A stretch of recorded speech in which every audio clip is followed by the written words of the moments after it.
McAfee Show. There'll be no rules for our guests, for us, for the things we can talk about. Yes, speaking his mind. I've never had a problem expressing my opinions or my thoughts or anything like that. While being relatable. I haven't had that manufactured fake-ass celebrity that a lot of people have whenever they go on those big networks. I've had a chance to really build my crew, build my following, build my audience. And ridiculous. What am I supposed to do? So I'm supposed to look at something that I can definitely afford and say, nah. Is that what I'm supposed to do?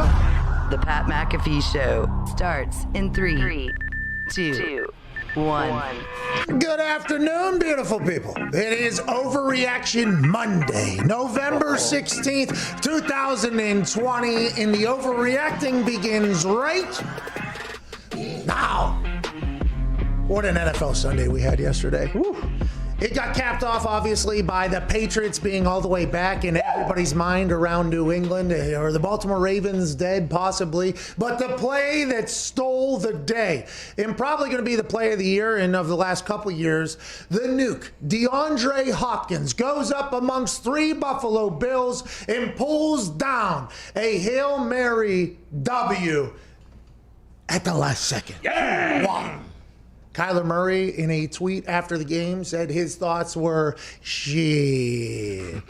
Hop down there somewhere, and he's 100% right. Kyler Murray made a hell of a play on this play as well. Had to dodge, juke, 2 guys, get off to the side, then across his body, flip the hips, flip the wrist, 55-yard ball, and all of a sudden, Nuke goes up and gets it. And every single replay I watch back of it, I start to think that Nuke knew he was getting that ball and knew he was going to come down with it every single time. His eyes were absolutely locked on it. His big-ass Jordan gloves were wrapped all the way around it. And those 3 Buffalo Bills defenders had to hop on a plane out of the desert back to upstate New York and wonder, why us? Why did this have to happen to us? When bettors who took the Arizona Cardinals -2.5 are thinking, why didn't Cliff Kingsbury just kick the goddamn extra point? I happen to be one of those bettors, by the way.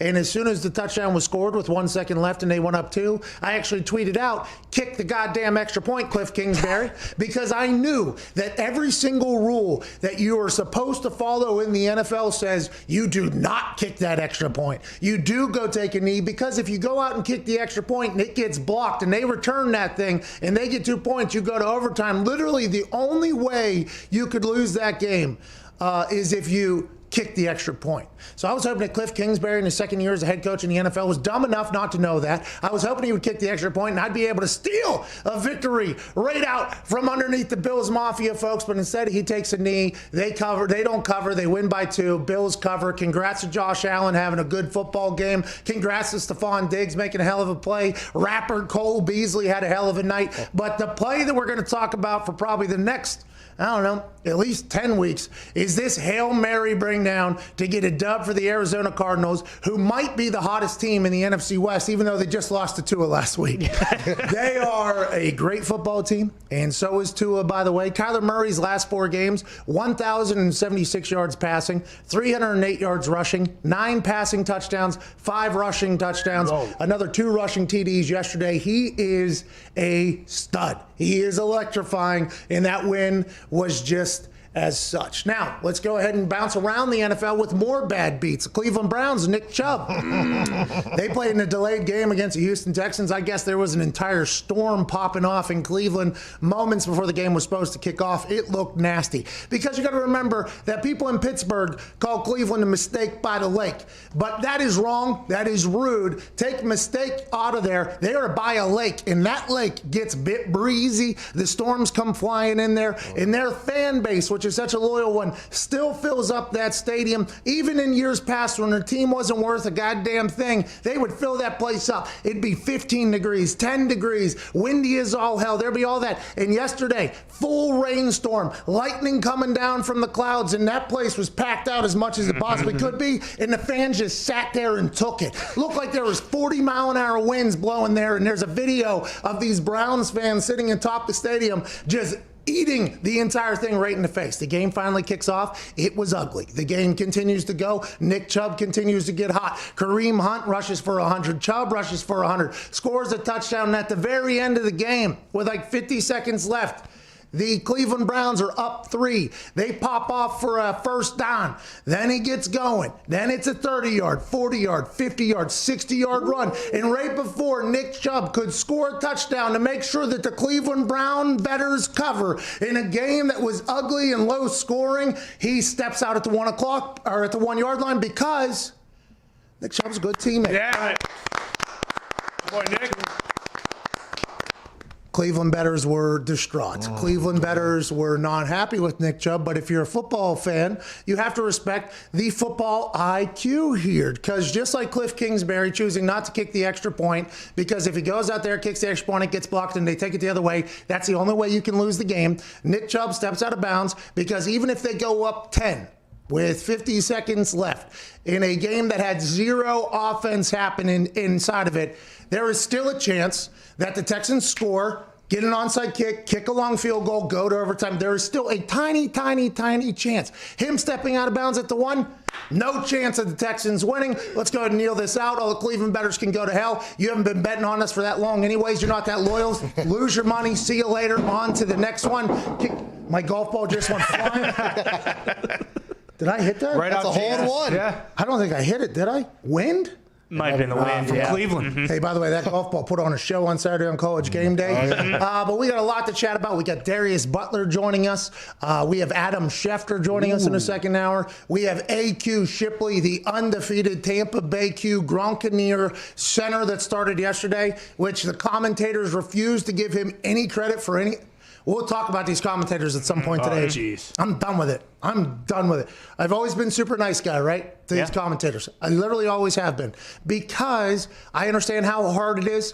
I understand that it is not easy to travel. The traveling isn't fun either. The everything like that. And all these people have been hired over me. So if I was to say anything negative, I would naturally look like a hater. I would like to let everybody know I don't want to be in the booth anymore. So they're not taking my job. I am not being a hater. There are some commentators that fucking suck out there. That should not be allowed to be covering the NFL. Send them to high school games. games. There are some people that should not be allowed to speak over games, and it is getting to the point where it's embarrassing almost. And I know it's not an easy job. Okay, it is not an easy job at all.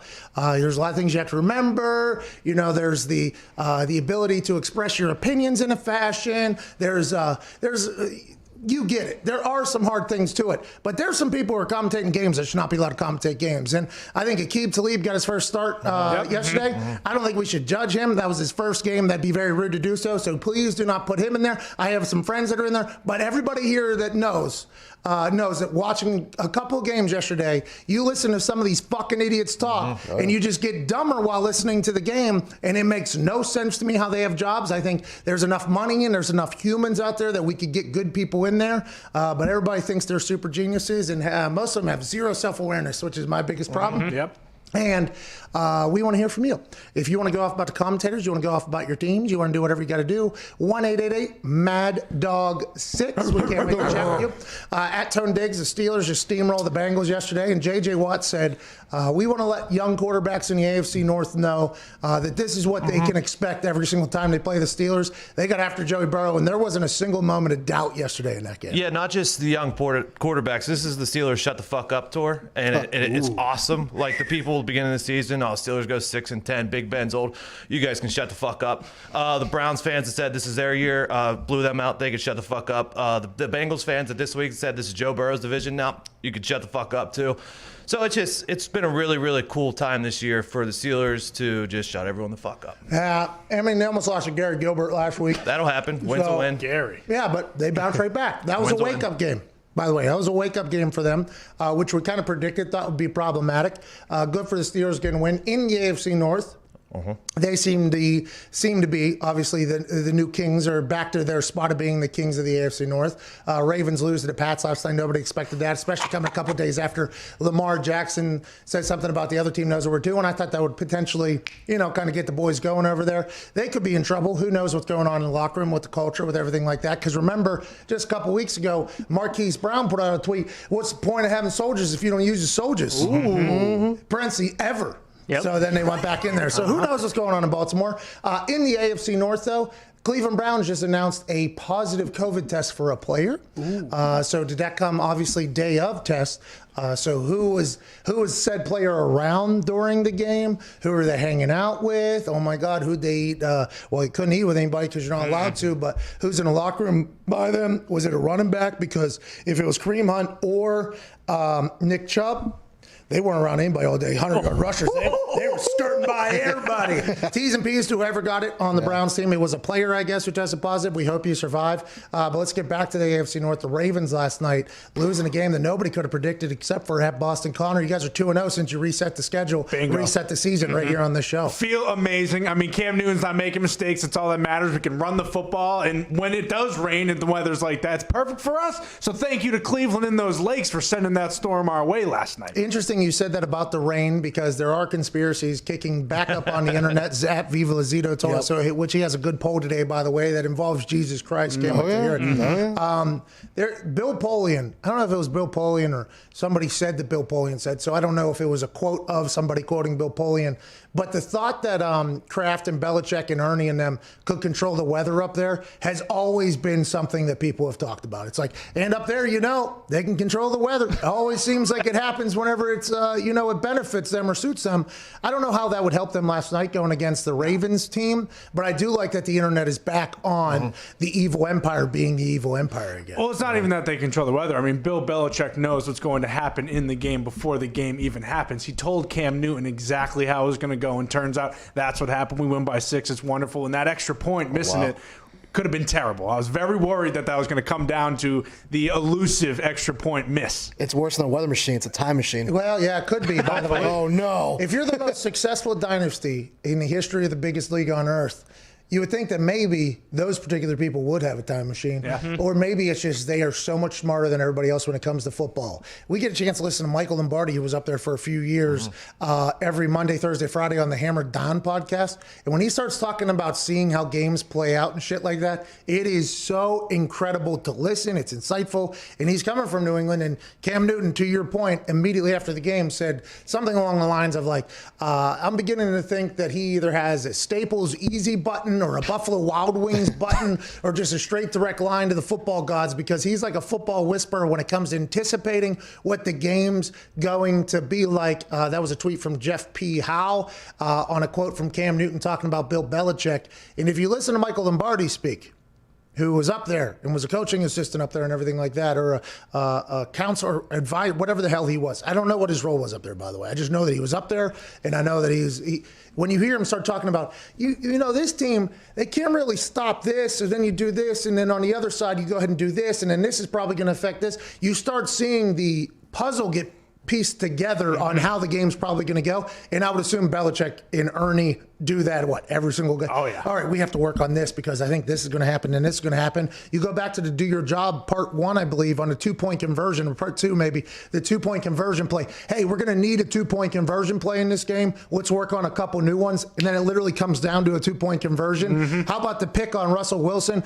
They ran that play. They had that entire thing. Exactly. That is a weapon to have a coach that, you know, you would make me think that maybe he smokes a little marijuana. That he gets I'm not saying he does. He probably doesn't, I would assume. But whenever you start getting that deep into thinking, I would be intrigued to see how those meetings go. Him and Ernie just staring in a dark room with like a film on, obviously, and they see someone like, oh yeah, Julio Jones can't run to his left. So Interesting. that probably means they're going to throw the right. So if it goes to the right, we need our left corner to work on his left bicep a little bit. Okay. okay. Start working out on the left bicep over there right now. Oh, it looks like they're going to score. We need 2-point plays too. Yeah. 2-point play. I mean, it is just, if that's what's happening every week, I'm not sure if that's happening everywhere else. I wouldn't be privy to those conversations, but I would assume it's not. Yeah. That's awesome to hear. And Cam Newton, this is like football school when you go up there. And that's why I wonder if his coaches don't work out everywhere else, because if you don't have the ability to have that forethought or that forevision, does it really matter what else you do if you don't know exactly what else is going to happen? Like, for instance, most of Belichick's assistants, when they go coach elsewhere, don't do great. No. I would assume that's potentially because you're not being told exactly what's going to happen going in there. Now, maybe Matty Patricia, at Evan Foxy, maybe Matty Patricia's starting to figure that out. You know, maybe that's what Matt Patricia's starting to do up there in Detroit. And we're turning this thing around. We were up 21 points. We blew the lead. I thought it was going to be Alex Smith's fairy tale game, and that's why the Lions exist, right, for these fairy tale comebacks. Yeah. Well, it turns out he does get that. We get 16 seconds left. Alex Smith ties it, but 16 seconds, Pat. Too much. Too much time for Matthew Stafford. Marches down, gives Matt Prater a 59-yard field goal. We win. All of that's cool. But the most important thing in that game is now Matt Prater has the 59-yard field goal, and we are beating Brandon McManus for the Bud Light free beer for the city of Detroit. Wow. That's all that matters. Selfish Fox. He doesn't care about the Lions win. At all. Doesn't care at all. He just cares about the standings against Brandon McManus in Denver for the free beer for the entire city, whoever has the longest field goal. I like that Bud Light kind of stepped up for that. But that Lions game, it was on Top Left TV. Ooh, made it on. Well, there's only 5 games. True. Had to go on. So it had to go on, right? Masters were on. The congrats to Dustin Johnson. Yeah, DJ. I mean, that has to feel good. You're up 5 with 2 left or whatever, and you're just like, I literally can't fuck this up. Caddy's crying. Yeah, his Awesome. brother's crying, the whole thing. I guess he grew up like 45 minutes north of there or something like that in South Carolina, or an hour north of there in South Carolina. Yeah, pretty interesting little story. Good for him. Dominant win. Yes. Yeah. Absolutely. Smoked him. Dominant win. And speaking of dominant, that par 3 to Tiger, Jesus Christ. I mean, hits a tee shot. Great action on that ball. Spins right into the pond. Takes a drop. Great action on that ball. Spins it right back into the pond. Second drop. Hits it over. Now we're standing awkward, cockeyed there on the sand trap. Blasts it back into that water. That lake has so many Tiger Woods balls at this moment. It is incredible. Congrats to Dustin Johnson. You deserve it, bud. Hope the $2-point-something million payout that he just made yesterday is spent in beautiful fashion, I assume. Well, good beard on him, too. He's gotten it thicker as opposed to just the thing down there. That was awesome. But the Washington-Detroit game, very interesting, because it did feel as if Detroit was going to blow them out. Yes. And I was like, congrats to Detroit, right? Like, congrats to Detroit getting a chance to enjoy one of these games. And then lo and behold, no way. Alex Smith said, not today. Not after 700 and some days. until I get my start back, and they come back, roaring back. Ron Rivera beat cancer. Alex Smith's got a hamstring for a shin. Here we go, and they're coming back. It was like kind of interesting to kind of watch it up there. It was like dead, and all of a sudden it's like, wait a minute, all right, is that trash time? No, they're still. Oh shit! This again. Oh, Detroit's gonna lose. I was like, I was getting to the point where I was like, oh my god, this is gonna happen. Matty Prater though is absolutely money, and I think Lions fans the last couple of weeks were calling for Prater's job. By the way, Really? What? I hope not. Yeah, people are calling for Prater's jobs on Twitter because he's missed a couple kicks this year, which isn't normal. Prater never misses. Right. I guess he's missed a couple kicks this year. Who knows what for or why? He's got a rookie holder who bombs footballs and Jack Fox. But the last couple of weeks, I've seen some tweets that are like, "Is Matt Prater washed?" Blah blah blah blah blah. 59-yarder to win it for a city that probably doesn't deserve it. And for go ahead under 2 minutes, go ahead field goals, he's like 16 for 16 in his career. So I don't know why you would want to get rid of that guy. Pretty good. Yes. Hey, shout out Alex Smith though. I mean, he almost threw for 400 yards. That's a hell of a game. Yeah, your team's terrible. We're in such a bad spot too because now we see these quarterbacks that we could have drafted with a third overall pick, like Tua and Herbert dominating, and who knows how long Stafford's going to stick around, and then Patricia's probably going to be gone. And But you won. Yeah. But we won. hey, cheers to the Ty Schmidt, Packers, were just trying to. They were trying to win, obviously. Yeah. But it felt like in a couple different situations, maybe not paying attention as much as they potentially should be. Aaron had a great game. I think he got dropped into coverage that he didn't expect. That's why he threw a pick. We'll ask him, obviously, tomorrow, Aaron Rodgers Tuesday. But that game, the score was much closer than the game was. If you weren't watching the game, Packers were winning that game pretty handily, but then a mistake would come, and it's like, oh, goddamn, the Jaguars are somehow back in this thing.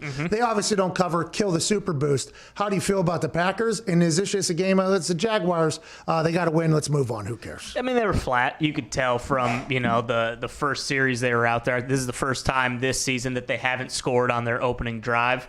But, I mean, they won, It is what it is. I don't think you can put too much stock into it. You look at what the Steelers did last week against the Cowboys. I hope that's what the Packers, next week come out and beat the hell out of the Colts. That's going to be a very tough game. But I see some idiot in the comment section, Static1217, says J.K. Scott got. It's like, yeah, okay. All right, dude. You know that guy that was returning that? What's his name? Keelan Cole. Keelan Cole. He ran 11.2900 in college. It's the fourth fastest 100-meter dash in his school's history or something like that. Whenever you're talking about returners, you're talking. Now, granted, J.K. Scott should have laid out. Like I think how close J.K. was whenever he got juked. Problematic. Okay, that is something that he should have shot his shot way earlier than that. But JK was, I don't know what he was trying to do. He definitely got shook. I mean, that's going to happen. But people are tweeting as if he got shook by like their uncle in a backyard football game. This is a freak athlete out here. But everybody wants to talk about how he outkicked his coverage. Okay, and the lazy ass commentators go, oh, he outkicked his coverage. And granted, I think it was like 35-mile-an-hour winds or something like that, or 30-mile-an-hour winds. So maybe he didn't hit the best ball. It's probably a bit low. Maybe too far. But anytime you hear somebody say they outkicked their coverage, maybe it's true. Maybe you kicked it too far and you kind of fucked everything up. But usually that is just a very lazy way by commentators to not have to explain what's going on with the coverage. So, for instance, Riley Dixon yesterday hit a 71-yard punt. Everybody's losing their mind. That's a great punt. Okay? 71-yard punt. Yeah, right. To do that, by the way, you have to hit the ball, what? Very fucking far.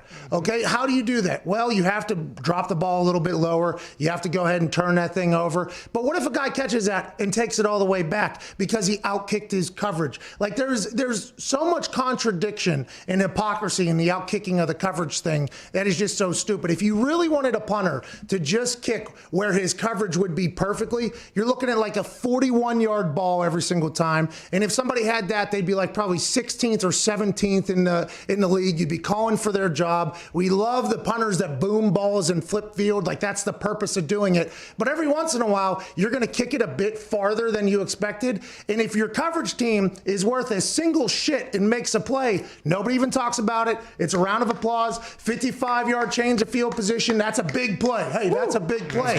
And anytime the returner takes it and scores, everybody's like, well, the punter outkicked his coverage because it's just an easy way to pawn all the blame off on the one particular position that has been ridiculed and made fun of since the beginning of football without talking about the coverage, which was atrocious. This isn't absolutely, now granted, I think there's a lot of injuries on the Packers team, and when there's a lot of injuries, normally that means you're signing guys that are probably supposed to be in the CFL or something like that to play special teams. There's a chance that some of these guys might not have even been on the roster as of Friday or Thursday. They might have had a workout and they got signed up. So there is a chance that these players are being thrown into a position that they've never been in. But everybody can see on this picture that there is 5 guys, single file line, okay? A punt coverage is supposed to look like a net. It's supposed to be like a net. Everybody knows inside shoulder, keep the ball on the inside shoulder or whatever. And you're never supposed to follow the same color and lane integrity. There's everything like that. But whenever you hear commentators go, oh, he outkicked this coverage, and then he gets shook, it's like, well, he fucked up the punt and he got shook. It's like, well, let's just bury this guy. And it's like, well, okay, he did get shook. Okay, let's bury him for looking unathletic in that moment against a collegiate track star. But then let's also talk about his coverage being worth a single fuck in the moment, which is exactly what happened yesterday. So that kind of worked me up a little bit. Because anytime you hear a commentator go, he outkicked his coverage, your immediate thought is, have you ever played special teams? Do you even know what that means? And why are you talking the way you are instead of explaining a very simple concept that literally one person can block 5 people in this particular point, and that's not good for anybody. No, yeah. I mean, I texted you right after this happened. I was like, was that a dog shit punt? Because maybe. By the way, I didn't have a stopwatch on it. Might have been a bad punt. Which probably it looked like it came in low. Whenever I watched the replay back, it looked like it was a low ball and everything like that. Which JK's got to fix. But you're talking about very windy day, so maybe he's not going to be perfect. But I think the most egregious act there on that punt team was that coverage team being in a straight line, and the commentators just that punter outkicked it, then he got shook. Fuck him. He doesn't have a family or a life to make. He's the punter. To hell with him. It's bullshit. And that really is, pretty much like if you came in late and didn't see the whole thing, like that's what you heard, and you just assume like, okay, it was a dog shit punt, and he got embarrassed. But instead, today in the special teams meeting, they're stopping it right there, and they're just taking a laser pointer and circling those 5 people. What are we doing? What is this right here? So that was a little frustrating, but. Happy it gave us a chance to talk about it. Oh, yeah. Kind of changed. It's good to shed some light. Yeah, it is good to change some light. Let them know. Before we get to a break here, at Viva Lazito. Oh, yeah.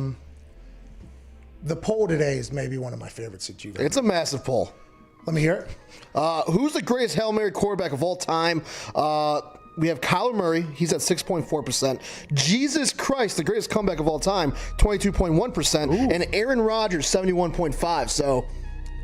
Aaron Rodgers is beating Jesus Christ. Yes. My God. Is Aaron God? Hey, Jesus has been throwing some Hail Marys for a long time. Pretty consistent. Yeah. I mean, deep ball throw. Yeah. Those things are embedded to him. You know what I mean? Right about it, yeah. They Talk about are- every Sunday. Yeah, literally. Yeah. Jesus was Sunday's quarterback long before That's right. any NFL came by. It's shocking. Aaron Rodgers, 71.5%. Kyler Murray, 6.4%. Jesus Christ at 22.1%. I really thought, because we have a big recency bias issue with our polls and everything like that. And that Kyler Murray ball was Great. Incredible. literally lawn darts right into the spot it needed to be. And I thought Jesus would get a lot of just in case votes. Yeah, like, I might die today. You show up at the pearly gates. Well, you didn't vote for me in that poll, so. You remember earlier today where you were on that guy's big pole? This is how he was described, I believe. You remember Aaron Rodgers? I hope it was good on Planet Earth, pal, because let me tell you about eternity. A lot of people are sinning, by the way, too. They're saying that Doug Flutie should be there instead of Jesus Christ. That's Boston College. Oh, yeah. We're talking about the NFL here. Talking about the men's league, but I can understand whenever we get into college football, you could want that. Yeah, I don't know. It was a great ball. That's a sin. Yeah. For talking college, Cordell had a better one, so. Oh, he did, actually. I don't know if it was better, but it was definitely a great one. Yeah. Aaron had 2 in the same year. Yeah. He did, yeah. 1 in the same building, Yep, in the playoffs. which led to an overtime, which... Yeah, the Cardinals got the ball first and just jammed it right down their throat, scored, and won the game. So it didn't matter. But Kyler did get a win with that. That's right. So, Yeah. Hey. yeah. But the Lions won, where it hit the roof. Yep. Yeah. All right, let's get to a break here. 30 minutes into this Overreaction Monday, November 16th. We got Darius Butler on the other side. Woo! He'll tell us what his thoughts were on the guys getting mossed yesterday by the nuke, what his big takeaways from the weekend were, and also what his take is on tonight, Chicago Bears, Minnesota Vikings matchup. Boo. Bears are currently getting 3.5 points. Love it. That's a lot of points. At hope. That's a lot of points. Now, granted, there's no fans in the stands. No. It's outside, though, right? Vikings are a down team. So No it'll be a David little bit Montgomery. chilly. Dalvin Cook, though, has rushed for 430 yards in the last 2 weeks. We got Lamar Miller, though. Primetime Bears beat the Bucks. Hey, if you're the Ravens, Diggs alluded to this before the show, and it was a 100% accurate statement. You're putting Mark Ingram at Wildcat? Yeah. You got Lamar Jackson. You could probably just have him do that. No. Yeah. No. I mean, Mark Ingram's got like the darkest tinted shield you could ever imagine in a complete monsoon rainstorm at night. I bet you he didn't even see that ball. Legit. Think about driving at night whenever you are a little bit. Oh, there's no chance of No. Only like 4 or 5 of that guy's snaps hit Lamar in the chest, too. Every single one was left to right. It was awesome all Little night. breezy, little bit. wet. You know who snaps are on all day? A.Q. Shipley. He joins us in the third hour. Darius Butler's on the other side. He got 4 minutes. Go to the bathroom. This is the Pat McAfee Show on Sirius XM, Channel 82, Mad Dog Sports Radio.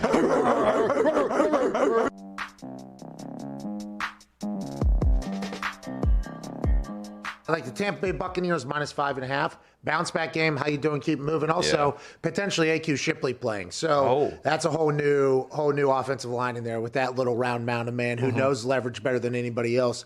That's going to help out. Bounce back for Tom Brady too, who sent me these glasses this week. They're good glasses. Obviously, they're Danish. Don't know if you know that, and Washington football team +4.5 without Golladay and all of them. Pittsburgh Steelers -6.5. I like them a lot for a lot of the reasons that Gumpy said. Joey Burrow might die in this game. And Gary Gilbert almost beating them is probably a wake-up call. You still get a win, so that's good news as a Steelers fan. Still got the wake-up call. It's like a win-win both ways there. Give me the Steelers as well. Okay, let's go, Gump. The quarterback thing, Burrow, they're going to eat them. Steelers 6-2 against the spread last 8 home games. Bengals 7-20-1 against the spread last 28 meetings. Let's go. 2-5 against the spread their last 7 in Pittsburgh, and the Steelers 4-1 against the spread their last 5 versus the AFC North. Taking the Giants +3.5. I like that. 5-1 against the spread their last 6 versus NFC. 5-2 against the spread their last 7 versus NFC East. And the underdog in this meeting is 5-2 against the spread last 7 meetings. Hey, by the way, Mason jar, real crowd pleaser last week whenever you were drinking out of that. I'm a big fan of that move. Is that just what your kitchen is? Just a bunch of mason jars and paper plates and stuff like mine? No, that's vodka, by the way. I heard you're a bad flip cup player. That makes no sense at all because with how good you are at throwing a football. Again, that's a total lie. Graham Harrell had no idea how to play flip cup. Oh, okay. You got back to your trash talking about wrestling that I saw. I thought maybe you're going to call out AJ to be a partner of yours and get him involved. He's long wanted to follow in the footsteps of his heroes like Macho Man, Randy Savage, Hulk Hogan. I mean, he's done probably as many drugs as those guys. So. The reaction to your Zoom conference call where you were asked about defenses figuring out your offense and you said 1 of 5 or whatever, the reaction was awesome. It was like, Aaron Rodgers is in a bad mood. Aaron Rodgers is moody. This is what happens when Aaron Rodgers loses games. He's moody. When you sit there and you say something like that and you watch the world react to it, what are your immediate thoughts? I didn't see a lot of the reactions, to be honest, Pat. I really didn't. I will address, last Wednesday. I think it was one of the poorest set of questions that I've received all year. Those people got a job to do. We were 4-1, and I think I've been really good on those. Try and be as thoughtful as possible. But I thought, some of the questions were just poor questions. Aaron, can it sometimes hinder a quarterback if you have a stud receiver that you are thinking like, hey, I got to go to this guy? I don't know. I don't think any quarterback looks at it like that. I really don't. I just think that's the wrong way to play if you are. I just think that there's certain guys who just have that special star quality, like Julio, just So you do feed them, intentionally sometimes because they have usually a bigger catch radius. They have the ability to run more routes. There's been times in my career where I need a play, and it happened in the Super Bowl. I felt like we were just a little bit off. I was maybe running a little high emotionally, and we called a screen pass on 3rd and 1, and I alerted the go route outside of Jordy Nelson for a touchdown, and that settled me down. I think it settled our offense down, and we went on to win the game.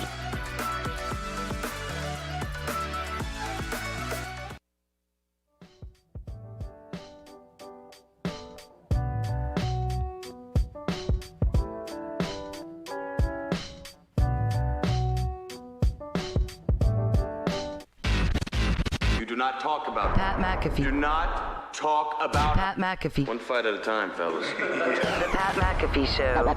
That's right. I thought it was coming. I could feel it. I tried to find it. It's on this playlist is rather deep, but not much use. Mm-hmm. And this one's hidden in the middle. Welcome back to the Pat McAfee Show. This is a late night special band. Don't Leave Me Lonely. They sent us some merch to the office. Shout out to late night special band.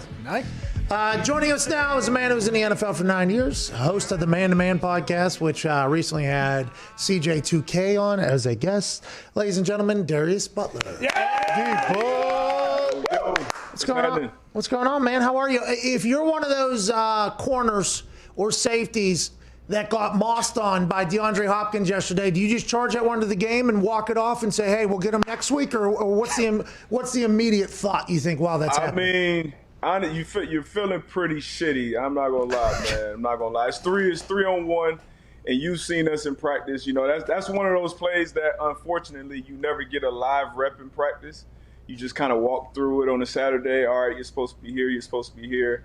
And then when the first time you get it live, it's 3-on-1, but that one person is a damn mutant, and the guy throwing the ball is as well. So that's tough, man. That was tough. Guys were in position, but he just made the better play, man. I guess you got to charge it to the game. I wanted to ask you because there's roles for everybody there, and I've seen the walkthrough. Now, granted, it is never a live rep, but they always go through it. Okay, you're the bat guy, you're the box out guy, you're this guy. Did they have all their roles? Did they execute what they were supposed to execute, or was there any missed assignments there on the back end that McDermott will go through? You shouldn't have even been here. Why are you? Will there be any of that? And have you seen any? Every time I've watched that replay back, every time it looks like DeAndre knew he was going to catch it every single like every single time he knew he had, there wasn't even a question there was anybody. It was just a better play by he said, which is awesome. But it did feel like he knew it was going to happen, and that's just tough stuff. Yeah, man, college just throw it up. That's what you do. You throw it up to your guys. You seen on even on defense, usually you'll put a guy, your best pass catcher, wherever your best high point guy is. In New England, we used to put Randy Moss back there. I see Detroit, they will put Calvin or Gronk in New England. We had Kobe Fleener back there against the Falcons one time. Maybe they should have done that if you're the Bills. I don't know if they even have a guy who can do that. But he just went up there and got it, man. That's one of those plays you can't. Those guys, they look like they were in position. D-Hop got a little push off, but he really went up and high-pointed, over everybody. I remember, I think Rodgers threw one to Rodgers, and we went up there and got it over a bunch of guys in Green Bay some years ago, but that was nuts, man. Yeah, that's tough.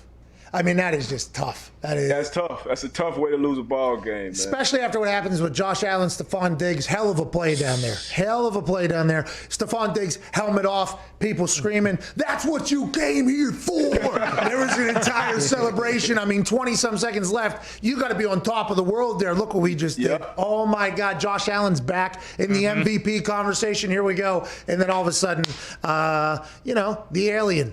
DeAndre Hopkins makes a hell of a play and gives an amazing interview afterwards, just basically saying, I just dunked. Boys got dunked. It was awesome. Hey, shit happens quick, man. You go from sugar to shit real quick. That's exactly what happened yesterday. Any other big takeaways from yesterday's games that you saw? It seemed like the weather came into play in a couple places. What does that do for a DB, especially if you know that nobody's going to throw? And what are some other thoughts you had on yesterday's Week 10 games? Yeah, that Sunday night game, I had I had the Patriots covering the spread, but I didn't think they would win the game. Bill Belichick hit that good weather switch in Foxborough, and it made it happen. But both teams, running quarterbacks, running offenses. So when it's nasty outside, that's what you expect. You expect more of it. Baltimore, they got to do something about those snapping issues that they're having too. But they came out and executed. That was another big takeaway from yesterday. And Dolphins, man, Tua came out. Oh, I see you're wearing that.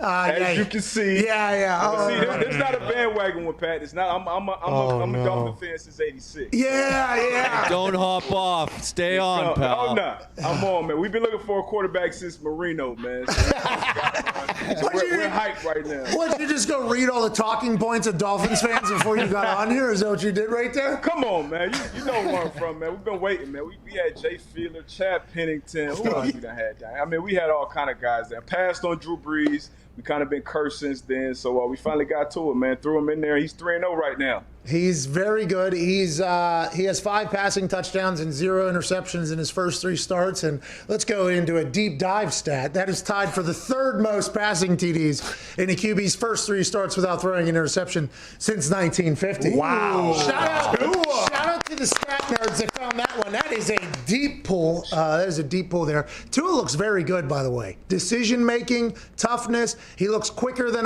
he did in Alabama in my eyes. I think he's potential legit, like real deal. And I assume as a lifelong Dolphins fan, you're viewing it the exact same way. Exact same way. Brian Flores is looking more and more like a genius every week. That first start was shaky, but the other phase of the game played so well. He didn't really need to do much, and now these last couple games, especially the last game when he had to go down and make some big drives, kind of going back and forth with Kyler Murray, when your guy came up short on the 49-yard field goal. Yeah, Zay. But that not move my he guy. put on Baker on that scramble, I was like, okay, yeah, he's ready. But I like him, man. The sky's the limit for that kid. I don't know Zane, okay? He is a kicker, so I will go to bat for him. But when you come up short from 49 at the second highest altitude in the NFL, that's a tough thing to – that's tough to defend. Tough, especially for you. That's tough. Yeah, because I'm, big swinging. I always miss right or left, which I did, by the way. I never, ever miss in short. Just want to let you know that I'd rather hit a foul ball than get pop fly out to the outfield. Kickers came up big yesterday, though. 61-yarder. Shout out Myers in Seattle. I think that's a franchise record. 59-yard game winner from Matt Prater. A 54, 55, and 58-yarder from Buffalo's Big Ball Bass. Now, granted, that means nothing because DeAndre Hopkins made a play. 50-yarder in one place, 51-yarder in another place. There was a lot of big kicks, a lot of windy games too. You need to have a good kicker. To be honest, if you have a bad kicker, you're screwed. It's real. You're absolutely screwed. Tonight, Chicago Bears, Minnesota Vikings. Bears are getting 3.5 points at home. Dalvin Cook has rushed for 600 yards in the last week and a half. How do you see this one going, D-Butt?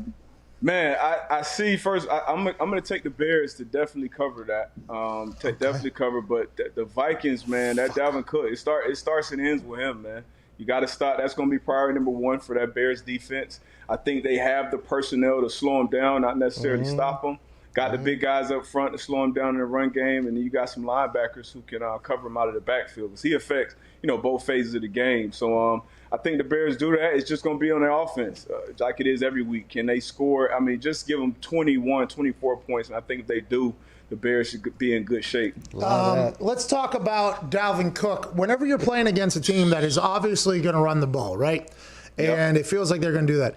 Whenever you're a corner or a safety, how do you know that without giving up a double move or a kind of some fuckery? Do you just have to act like every play is a pass play and then know that a run's coming? Or how do you balance the gamble of whenever you crash into the box or you stay out with your guy? Yeah, you just got to play it honest, man, because more than likely that extra safety is going to be in the box to try to stop 33. And, the Vikings got some good receivers. Thielen will be back out there. Obviously, the rookie Justin Jefferson. Irv Smith will be out, who's a good receiving tight end. But I like the corners, man. Bears got some good corners. Kyle Fuller, Jalen Johnson, one of those fantastic rookies so far. So they got the personnel, man, who can hold their own on the outside. It's always going to come down to stopping that run. And when you putting 8, sometimes probably 9 in the box, you're out there on that corner one-on-one, so you got to hold your own. Chuck Pagano's defense is one that favors this type of game, or no?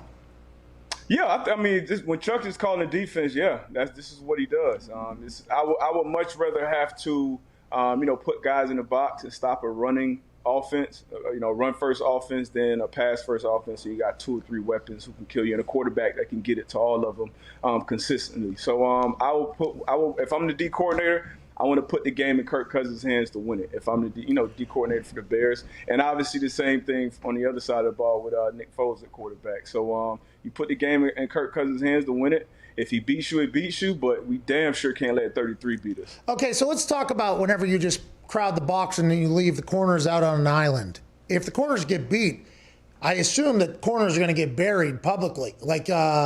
It's like, well, the corners, if they just would have done their jobs, we would have been able to stop them or whatever. It's kind of like the outkick your coverage thing, that the bullshit stuff that they do against punters. I want to let you know I'm not happy about what's going on with DBs today. I saw you had enough of that shit. I'm fucking done with it.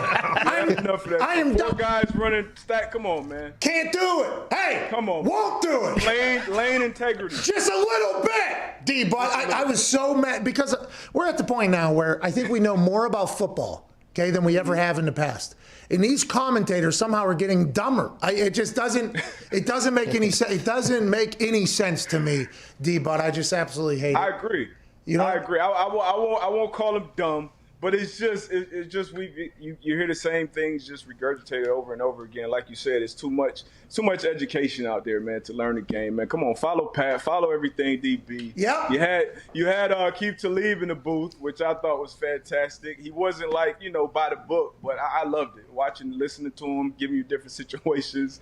I loved Talib in the booth. I wish you were in the booth for that game winner though.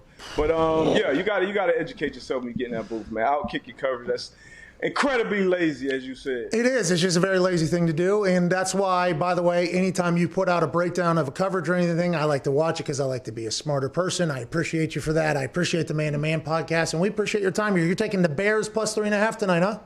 Taking the Bears plus 3.5, and I'm going to say Kirk Cousins is going to hit that over. I think it's 223. I say Kirk hits that over. He's going to be forced to throw that ball. Got to force it to Thielen and Jefferson. So I still think he hits the over, but I don't think he wins the game. Hey, wow. By the way, I saw yesterday you picked against the spread for the first time. Time. Congratulations. Yeah.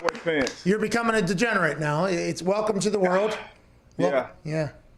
It's gonna you got to do it, man. You got to do it. And now, by the way, you're going to judge people that only pick games, wins or losses, like we all did to you. But you know what I mean? You're going to have to. Hey, but speaking of that Cleveland-Houston game, that spread, see that's just a different level of stress, man. Nick Chubb, I understand what you're doing football-wise, but. Woo. Cost a lot of people a lot of money yesterday. Hey, but on the flip side, though. Anybody that hammered the Texans, they won. Right. That's exactly right. Good. I was happy. Yeah, so so there we go. He took the Texans, killed a lot of other people, and then Cliff Kingsbury kneeling on the 2-point conversion. Like, that is incredibly smart football. The only way you lose that game is you get a kick blocked or whatever. But Cliff Kingsbury didn't have a single thought about all the people that bet on the Cardinals. What's that all about? Come on. You got to buy the hook. You got to buy the half. Oh, look at you. Hey. Wow. D-Bud. Ladies and gentlemen, Darius Butler. You my boy, D-Bud. Look at him.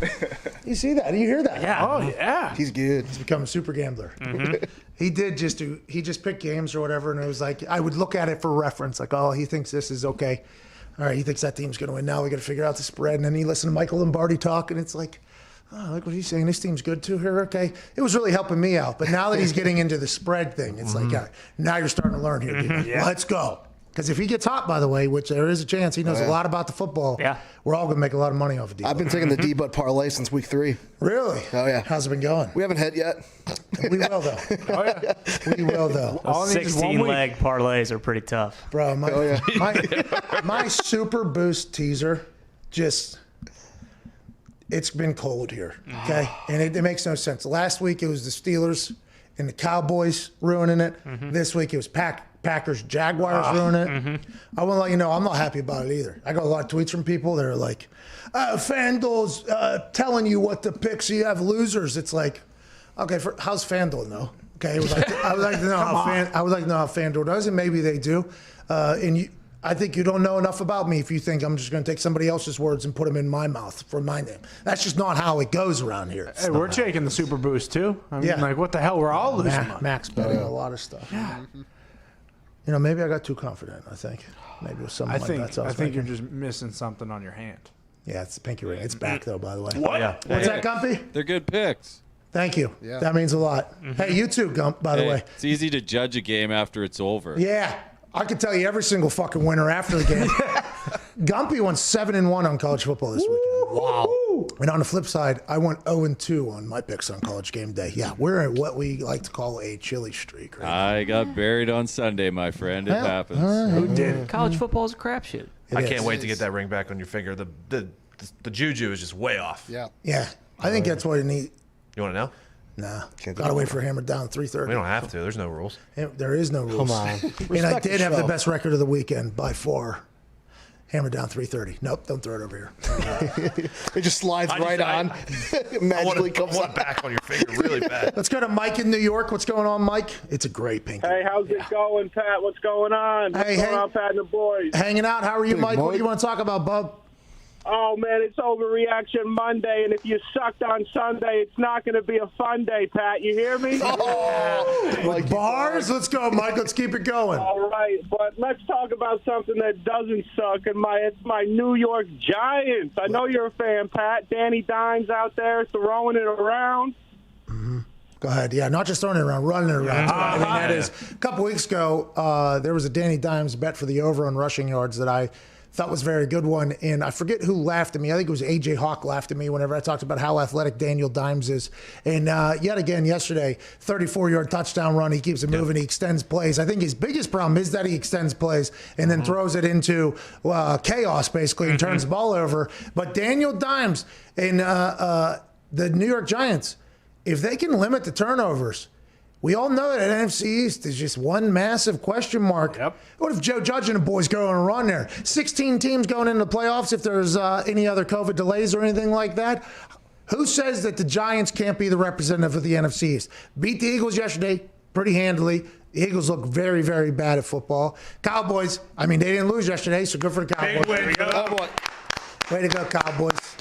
And then the Washington football team, they lost to the Lions, so they fucking stink. Yep. So maybe this Giants team will be the team of the NFC East. And I've always been very pro-Giants, okay? They've been covering machines for me whenever I bet on them here in the past 10 weeks or whatever. But also they hired a special teams guy. So I absolutely love that they did that. I feel like the least I could do is be a fan of them, and I have been. And without Saquon Barkley, the way they've been able to play has been pretty awesome. And Mike should be celebrating on this Fun Day Monday after Overreaction Sunday. And I'm pretty sure someone in this office has said this, but it does kind of feel like the Dolphins last year, where a Bill Belichick disciple goes to an organization, takes some time to get the culture turned around, and then they go on a little bit of a run at the end of the season. And in the NFC East, he couldn't do that in the AFC East because there's the Patriots and the Bills that were winning. But in the NFC East, you go on a little bit of a run. All of a sudden, you're hosting a playoff game. Yeah. Wow. Good for the Giants, man. Man, sorry, good for you. That team stunk for a long time. The biggest losers in the NFL for the last 3 years. far. Just got to ride the storm. Just ride the storm. Ride the storm out. Everybody saw it when Joe Judge hopped on that fumble in training camp. Yep. In the mud. And the boys celebrated. Hey, they might be building something over here. Build something down here. And Saquon Barkley tears his ACL. It's like, well, maybe not. Maybe not. That's a really good player. That's a very good player. They've been able to figure it out. And old Daniel Dimes has been playing good football. Let's go to Colton in Tisdale. What's going on, Colton? Hey, how's it going, boys? Happy Overreaction Monday. Hey, happy Overreaction Monday to you as well, pal. What do you want to talk about?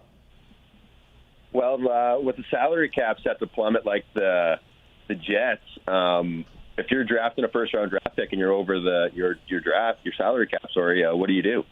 They're going to have to figure that out on the back end. There's going to be a lot of players getting axed that you would have never expected. I would assume that it's supposed to go down to $170 million, when it's like 200 and some. And there's some teams that are $100 million over that projected value, which would be the New Orleans Saints, who are potentially in a bad situation without Drew Brees. Taysom Hill, 0 attempts, but got a lot of snaps at quarterback. In the LASIK eye surgery having, Jameis Winston got to play some football yesterday. Now, I will not judge him because that was 100% a strategy for Drew Brees to be the quarterback. If Drew Brees is out for a couple weeks, which seems like could potentially be the case if they pull him in the middle of a game that they have to win or need to win, and then, It feels like he's going to be out another week or so. Who knows if that's just for precautionary reasons or whatever. I'll be intrigued to see what Jameis Winston does this week with Sean Payton basically scheming the game plan for Jameis Winston. By the way, Alvin Kamara had like 3 touchdowns yesterday. He is continuing to be unbelievable. Last year, Michael Thomas was the talk of the town down there in New Orleans.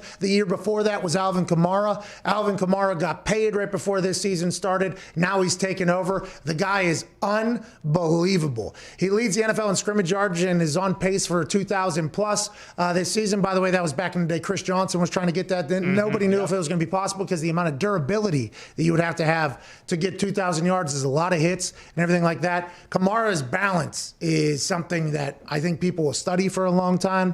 His quickness, his calm, cool demeanor. I mean, he's a guy. And New Orleans got to be thankful he's down there. And I saw a stat this morning that he has over 200 more yards after catch than anyone else in the entire league, because I think 60% of the offense is just throw it to him in the flat and see if you could do something with it. Right, we'll find out if any quarterback could do that next week. Jameis Winston is probably going to be playing, right? Or Taysom Hill, this is the second time now in 2 years, and this was a conversation before we went on air, is second time in 2 years now where you have Taysom Hill on the roster.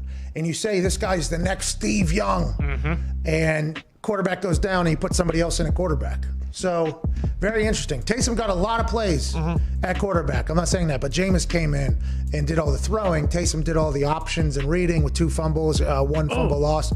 I mean, it's going to be interesting how Sean Payton handles it, but I like Sean Payton's brain. I think it's a good one, and I'm excited to see the new and improved Jameis Winston.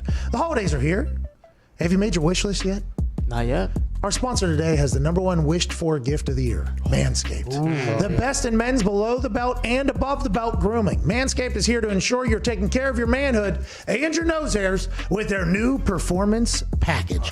Ho, ho, ho, fellas, naughty or nice, 'tis the season to perform. You're in luck because Manscaped Performance Package is the ultimate men's hygiene bundle and makes for the perfect gift.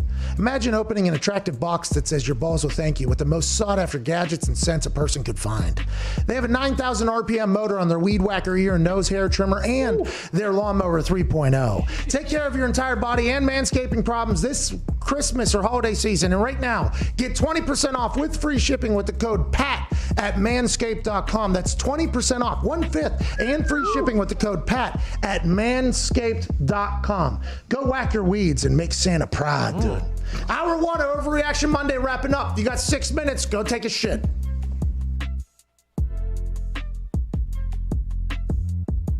This is Remember the Titans. How's it going? My name is Pat McAfee. I do a lot of things. Today I am a professional analyst getting ready for the Thursday night football opener in beautiful Nippert Stadium with the Cincinnati Bearcats here at Higher Ground. This secluded world.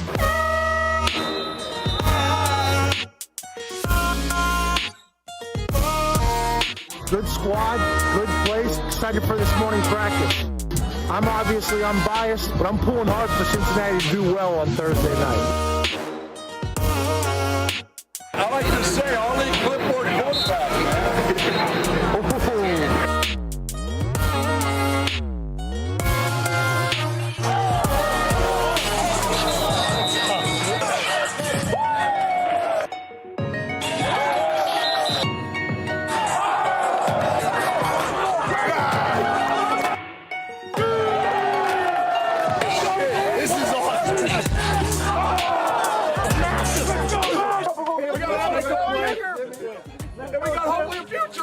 Kicker. Let's see what you got. Come on. This is great for the brand. This guy's an athlete. Athlete.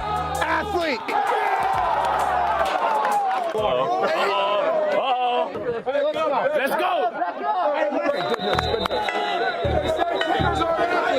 We'll find out. Let's go.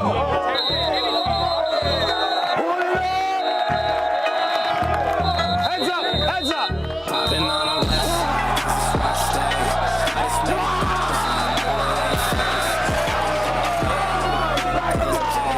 Hey, I appreciate that. Thank you so much for hospitality. Have a great day.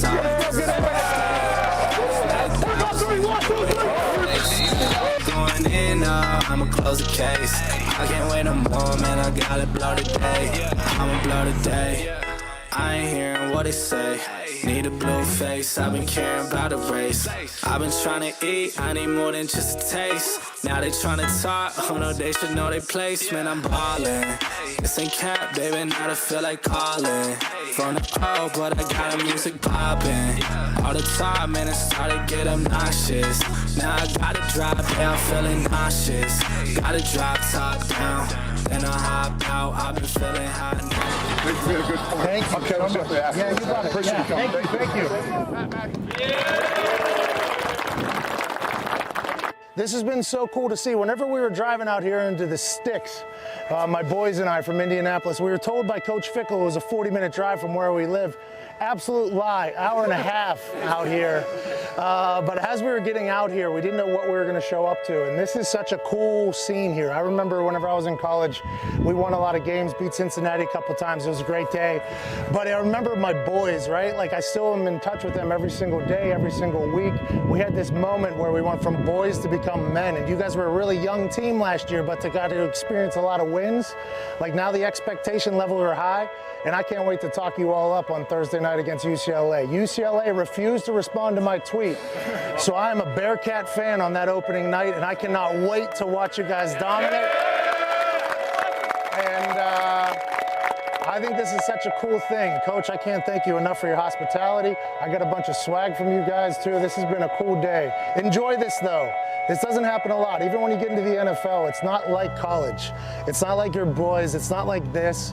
It's a whole different world that you'll remember forever. And I was honored to be here to watch you today, and I can't wait to watch you guys go win the thing on Thursday night and then throughout the rest of the season. Thank you so much. Cheers, boys. Thank you.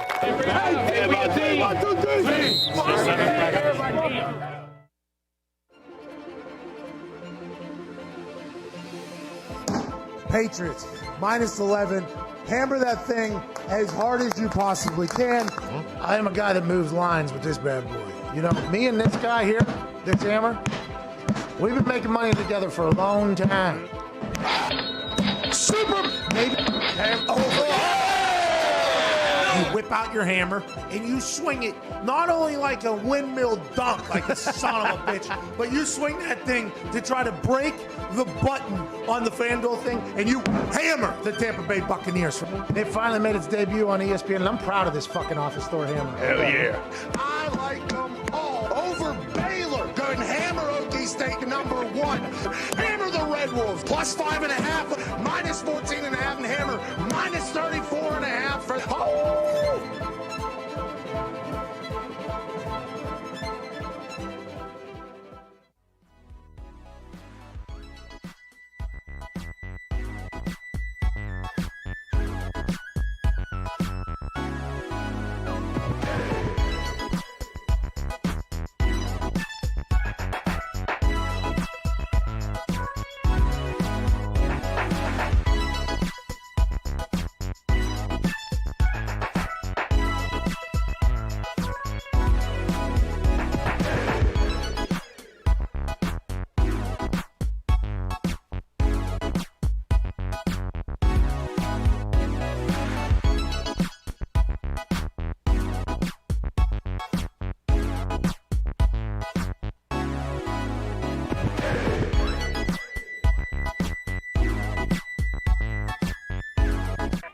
The Pat McAfee Show. There'll be no rules for our guests, for us, for the things we could talk about. Speaking his mind. I've never had a problem expressing my opinions or my thoughts or anything like that. While being relatable. I haven't had that manufactured fake-ass celebrity that a lot of people have whenever they go on those big networks. I've had a chance to really build my crew, build my following, build my audience. And ridiculous. What am I supposed to do? So I'm supposed to look at something that I can definitely afford and say, nah. Is that what I'm supposed to do? The Pat McAfee Show starts in 3, 2, 1. Good afternoon, beautiful people. Hour 2 of this Overreaction Monday, November 16th, begins right now.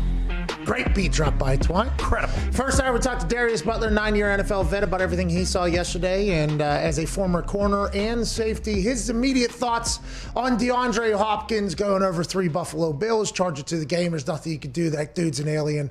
Tough on you, pal. We also talked about the game tonight, Chicago Bears, Minnesota Vikings. A man that'll be talking about that on the ESPN later. Ladies and gentlemen, senior NFL insider, Adam Schefter. Are you getting driven around? Are you in back of one of those Mercedes-Benz Maybachs that I saw Ricky Fowler riding around in at the Masters? No, I'm not. I'm in the back of a GMC little four-seater van here, Pat. Nice. Well, we appreciate you joining us today. I assume you're heading over to the set for a big Monday NFL countdown you guys got going on tonight? Just got done taping my podcast at my house, and now we are driving to the studio to do a 2:00 meeting for Monday Night Countdown, and then do NFL Live at 4 o'clock, and then Monday Night Countdown at 6 o'clock. So yeah.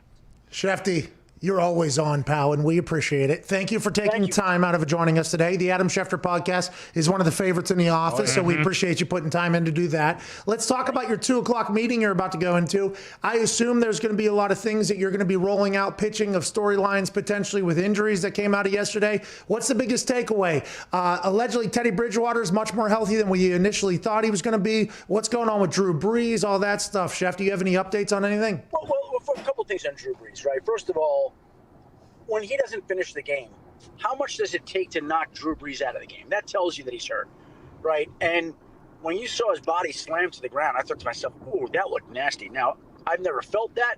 You probably have, Bet. I've seen the tackles you make on the sidelines. I know what kind of weight you throw around. But for Drew Brees not to finish the game, okay, and then you'll notice that the New Orleans writers said his body language and tone after the game was such that they hadn't heard from him. That tells you that the guy's hurt. I don't know what it is yet. I don't know that we'll ever find out exactly what it is. Sometimes these things remain mysteries. But again, it looks to me like it's going to be challenging for him to play this week. And we'll see the extent of the injury. I know he was going for more tests this morning. I've not gotten the results. I've not heard the results. But I think there's an injury there. Okay, so Taysom or Jameis? Because Jameis came in. Now, listen, everybody knows that Sean Payton has said, hey, Taysom is the next Steve Young, and he got some snaps at center yesterday, obviously, and he's had throws in the past. But are we looking at Jameis Winston time, eating dubs down there in New Orleans, Shefty? Well, I made the mistake last year when Drew Brees got hurt and he missed time. I thought with their love of Taysom Hill that they would turn to Taysom Hill and it wouldn't be Teddy. But they went to Teddy in the same way that I believe that they'll now go to Jameis, because they view Taysom Hill as important enough to what they do all over the field. Like, he plays special teams, he catches, he runs, he does gadgets, he does everything. So if he's playing quarterback, you take that away, and I don't think they want to give that away. So just like it was Teddy last year, I expect it to be Jameis this year, with Taysom holding the same Taysom Hill role. Okay, so Christian McCaffrey was out yesterday. They showed him on the sideline. Now Teddy's banged up. Are the Carolina Panthers dead, or what's going on over there? Well, they're not dead, but obviously they're going to be missing their running back this weekend, and I would be surprised if Teddy played, but he's a tough guy. I'm not counting him out just yet. The knee injury was not as bad as he thought. Again, if these guys are taken out of the game, they're leaving. Some of these guys, they're so tough that I think you have to read something into that sometimes. And I think Teddy's that kind of guy. You know, Drew Brees is that kind of guy. So when they leave, that tells you that there's something there. I don't expect them to have Christian McCaffrey this weekend for Carolina. And we'll wait to see on Teddy. I need to know more, but it doesn't sound like it's as bad as it could have been, though it sounds like it still will be challenging for him to play. Let's go over to that Rams-Seahawks game. Is Russell Wilson broken? What are you hearing out of Seattle? Well, it's not that he's broken. It's that he's got more turnovers the last 3 weeks than anybody in football. And I don't know why that is. What I mean. But if you're turning over the football, that's why you don't win football games. I mean, it's really simple. And he went from a leading MVP candidate to a guy who, as I said, has more turnovers the last 3 weeks than any player in football. I don't know how or why that happens. There probably is some sort of correlation to the fact that Chris Carson's missed the last 3 weeks. So their running game has not been as prevalent and as significant as it was early in the year. And so you lose a dimension to your offense. Not that DJ Dallas and Travis Homer can't run the football. They can. But Chris Carson brings a certain aura and attitude to the offense that they haven't had the last 3 weeks. And, oh, by the way, those happen to be the same 3 weeks where they've been a little bit pass happy. They've let Russ cook, and it's resulted in a lot of interceptions. Now, I think Chris Carson's going to be back this week on Thursday night. Okay. And if he heals enough this week to where they get him back out there, I think that'll be a big help to Russell to get things straightened out here. Ty? Adam, have you heard about when the Packers might be getting Lazard back? I feel like a couple weeks ago they said he was getting ready to be, ready to go, and then last week he didn't dress, and then again this week, they were hopeful that he would play, but he hasn't. Have you heard anything about him? Well, initially it was a pretty significant injury, more significant than I think people realized, and so I think here's the thing with Green Bay is it's winning football games like it did yesterday. Not by enough, Schefter. Not by enough. But we'll talk to okay, Aaron. well, a W's a W. Yeah, you're right. You're right. And so with each W, they buy a little bit more time for Lazard to come back. Now, that, as we know, is one of the more cautious and careful training staffs in the league. So they're not going to bring him back before he's ready. They're not going to. If he's 90%, I think they're going to wait a little bit longer so he's 98% or whatever it may be.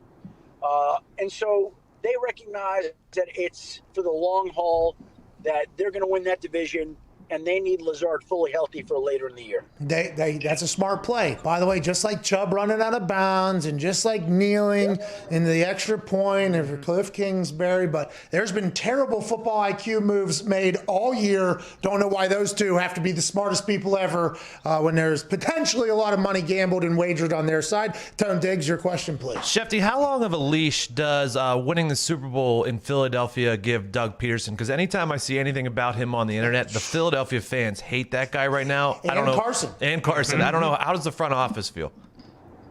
Well, I it's a great question. Thank you. And when you're doing a Super Bowl, you buy yourself, I think, a lot of time. And by the way, Doug Peterson, Nick Foles, they all have a forever spot in Philadelphia sports history. So I never feel like there's pressure mounting. But every time a team loses, like this division has been all but gift wrapped to the Eagles. Like the Washington football team, the Dallas Cowboys, the New York Giants are trying to say to the Eagles, here's the division in a nice, pretty bow, and they just don't want to take it. And so when that's the case, inevitably, they're going to want somebody's blood. So whether that's Carson Wentz or Doug Peterson or whoever it is, they want blood. And look, I don't know how it's going to play out, but if this team doesn't win that division this year, when it's never been easier to win, fans are going to want somebody to pay for it, right? Yep. Mm-hmm. Yep. Because you can't look complacent if you're the owner. What's his name? He's pretty active, too, the owner. Jeffrey Lurie. Jeffrey Lurie, he's pretty active. I would assume that the fans thinking that he's gotten complacent is something he wouldn't want to do. Who knows it'll be in Philadelphia. NFC East runs through the New York Giants. So hire a special teams coach. Good things happening. Speaking of hiring a coach, the Houston Texans, there's rumors now on the internet, and normally when there's rumors, you've started them, but I don't know if you started this one or not, or if the world did. Romeo Crennel, is he going to be the head coach down there? And what do you hear about J.J. Watt, who, if J.J. Watt is cut, they owe him nothing next year, and he's a free agent. He said, I'm not a part of a rebuild. What do you see for the whole Houston Texans situation, which Billy O'Brien left them with zero things to really build with? Yeah, I'm not expecting Romeo Crennel to be the head coach next year. I think there's a question whether he's going to even want to continue coaching in the NFL at all next year. Romeo, I'm not sure if he's the oldest coach or one of the oldest coaches, but I think that he's quite content with the great career that he's had, and I'm not so sure that he wants to do it beyond this year. J.J. Watt, I think, recognizes all the changes that have occurred in Houston, all the instability that has been there, and how far off the team is right now. Like, the team is just it's a little bit rudderless, and there have been a lot of moves made that I think people have not agreed with. And so when it's like that, and if you're J.J. Watt and you're nearing the end of your career, you'd like to try to go out and win. And Houston right now, unless it can get it correct, it seems like it's a little ways off from that. So if you're J.J. Watt, wouldn't you want to go finish your career with a team that's got a chance to win? Like, how great would it be if J.J. Watt were playing with his brother in Pittsburgh? Yeah. Bud Dupree, Cam Hayward, T.J. Watt, J.J. Watt, and then Derek Watt causing turnovers in special teams. I mean, the Watts took over that tag game show. Yeah. They would take over. Now, let me say this before we get too carried away with the Watts in Pittsburgh, which I love the idea, by the way. I love the idea, right? But yeah. Oh yeah. JJ's got a big salary, and the Steelers are cap strapped, and the cap may go down, and so that's the reality of the situation, right? Like, let's not let the facts get in the way of a good story. That would be a great story. J.J. Watt going to Pittsburgh. So we could come up with the idea, Pat. We could float it around out there, Pat. Yeah. I don't know how practical and realistic it is, but who the hell cares? J.J. Watt would be a great Steeler. I think with a lot of teams, though, that are going to be good, that he would want to go to win, they potentially are going to be cap strapped, especially if it goes down to $170 million. So that might be one of those situations like people saying Trevor Lawrence should hold out so he doesn't become a Jet. It's like Trevor Lawrence is going to go to a bad football team regardless. That's like not really Trevor Lawrence's decision because he's going to be... Trevor Lawrence is going out. He's coming out. Has to. He has to. If he doesn't, somebody should go down there. Maybe that girl on TikTok that looks exactly like him and says, hey, let's fucking go, pal. It's time. You know what I mean? Pat, every year he puts it off. He's basically saying, no, I don't want 30, 40, $50 million. Like, I mean, yeah, there's no way. I mean, there's no way. He's coming out. He has to. And by the way, the Jets will build around him. They'll probably get rid of Gase and everything will move forward. Nick, what do you got, pal? You know you do, by the way, Trevor Lawrence, you say to Trevor Lawrence, Trevor, we got the number one pick. Who do you want as the head coach, Trevor? Oh. Who do you want to work with here? Huh? Who would interest you? Who do you think he would say? Because Dabo, I don't think Dabo's going to the NFL, pal. No, he might say Pat McAfee. Whoa! Hey, listen up. Run! Trevor, you wanted it. You got it, pal. On the line. Nick, what do you got? Adam, you touched on the NFC East and what a dumpster fire it is. There's a realistic chance we could see the team that wins that division with like 4, 5, 6 wins make a playoff spot. Is that something the league would look at in the offseason, or are they so dead set on division winners, playoff spots, that's it, that's all? You know, that comes up every year whenever there's some division that's in the same position that the NFC East is. I remember when the Seahawks won the NFC West at 7-9 and went to the playoffs, and in the first round played, I think it was an 11-5 or 12-4 Saints team, where everybody's saying, "Oh, they should reseed the playoffs." And lo and behold, Marshawn Lynch has beast mode earthquake run. They beat the Saints in the first round, and owners always have felt that division winners should be rewarded with a home playoff game. And so I have not heard anything that would change that. And by the way, if you look at the Eagles' schedule down the stretch, I mean, holy moly, good luck with the schedule that they have in front of them right now. I'm just calling it because somebody sent it to me this morning, and I'll just read it to you. The Eagles' schedule, remaining schedule, at the Browns, tough game, right? Mm-hmm. Seahawks at home, tough game. Mm-hmm. At Green Bay, tough. Home for New Orleans, at Arizona, tough. Mm-hmm. At Dallas, which should be winnable, but not the way they're playing. True. And then home finishing up with the WFT. Okay, so you look at that, and that's a tough schedule for Philly. So the winner of the NFC East very well might be 6-10. And that's going to be the New York Giants. Last question before we let you go, Shefty. It seems like there's a chance that former Giants cornerback Deandre Baker was framed and completely extorted, and now he's out of a job because of a couple bad people down in South Florida. What are you hearing about that? All charges against him have been dropped. Is there more that's going to go into this? Is DeAndre Baker potentially going to be trying to maybe sue back because of slander and extortion and everything like that, or is this just going to end, you think? Well, you'd be better off having a legal analyst answering that question. All I can tell you is it's a wild story. And I don't know what will be next, but if he is as innocent as it sounds and the charges against him have been dropped, then he should be signed to a football team right now. Right now. Now, again, you just got to be smart about the situations you're putting yourself in. But if he did nothing wrong here, then he should have a job in this league tomorrow. And I would think that teams are doing their diligence. Oh, no. Get signed, and if there are no charges, he should be allowed to make a living just like everybody else. All right. Good luck covering tonight's game. We appreciate you. Is there anything we should know before going into tonight's game that you know that we don't? Let's see. No, it's an interesting NFC North matchup, right? We got no David Montgomery, no Irv Smith for the Vikings, Dalvin Cook. I'm telling you what you know, right? We'll be talking more about it on the Midnight Countdown tonight. Okay. We can't wait to hear it. Ladies and gentlemen, Adam Schefter. Thank you, Thank you, Pat. No, thank you, man. Sometimes when you're in a minivan going through New York or whatever, you can lose a little service or whatever. Cut out here and there. Big car sick. Drew Brees being out, we kind of broke that in the first hour, but it's nice. That's probably accurate. Yeah. Him coming out of that game, you saw him talking. It was like a rib, it seemed like. So maybe he might get a... Oh, no. No. Be careful. Let's hope they don't puncture the lung. Don't give it to the maybe a Chargers, shoulder. Maybe he was doing a shoulder. I don't know. Hey, Drew, I mean, quit standing over there with your helmet on. You know you're not going back in. Well, it's helmet or face mask, right? That's true. And also the helmet, he hears all the plays. So maybe a little bit misguided on the hate thing. I'm sure Drew can get a headset if he wanted one. Tony.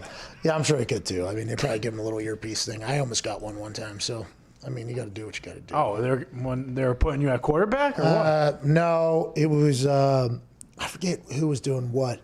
I did it strictly for the optics to make it look like I knew what was going on. Nice. And I was like, can I get one of those ear things? And they're like, yeah, because we don't have 2 backups or whatever. I was like, I just need it for like a play or 2. They're like, all right. So I got it. It was a little earpiece thing, and I just stood next. I think I was next to Hasselbeck or whatever. He's like, what are you doing? I'm like, you want me to write anything down? He's like, well, we're going to punt probably in a play, so why don't you go put your fucking helmet on? It was a classic moment. They do have those things, though. And then sometimes you'll hear quarterbacks holding their helmet up to their ear or whatever.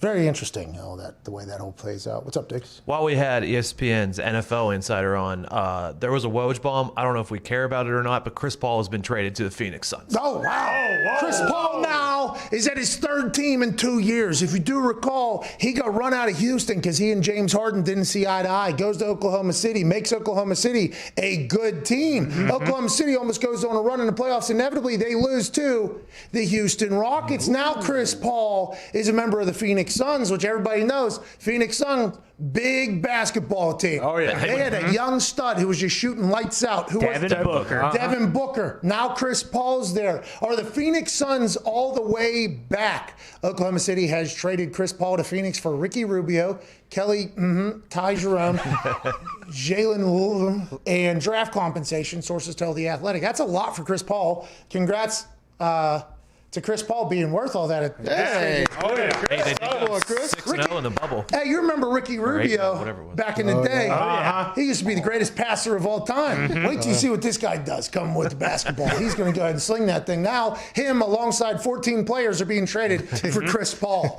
Congrats, Chris Paul. Now, I hope somebody reminds him that I am undefeated against him in golf. Okay? Very true.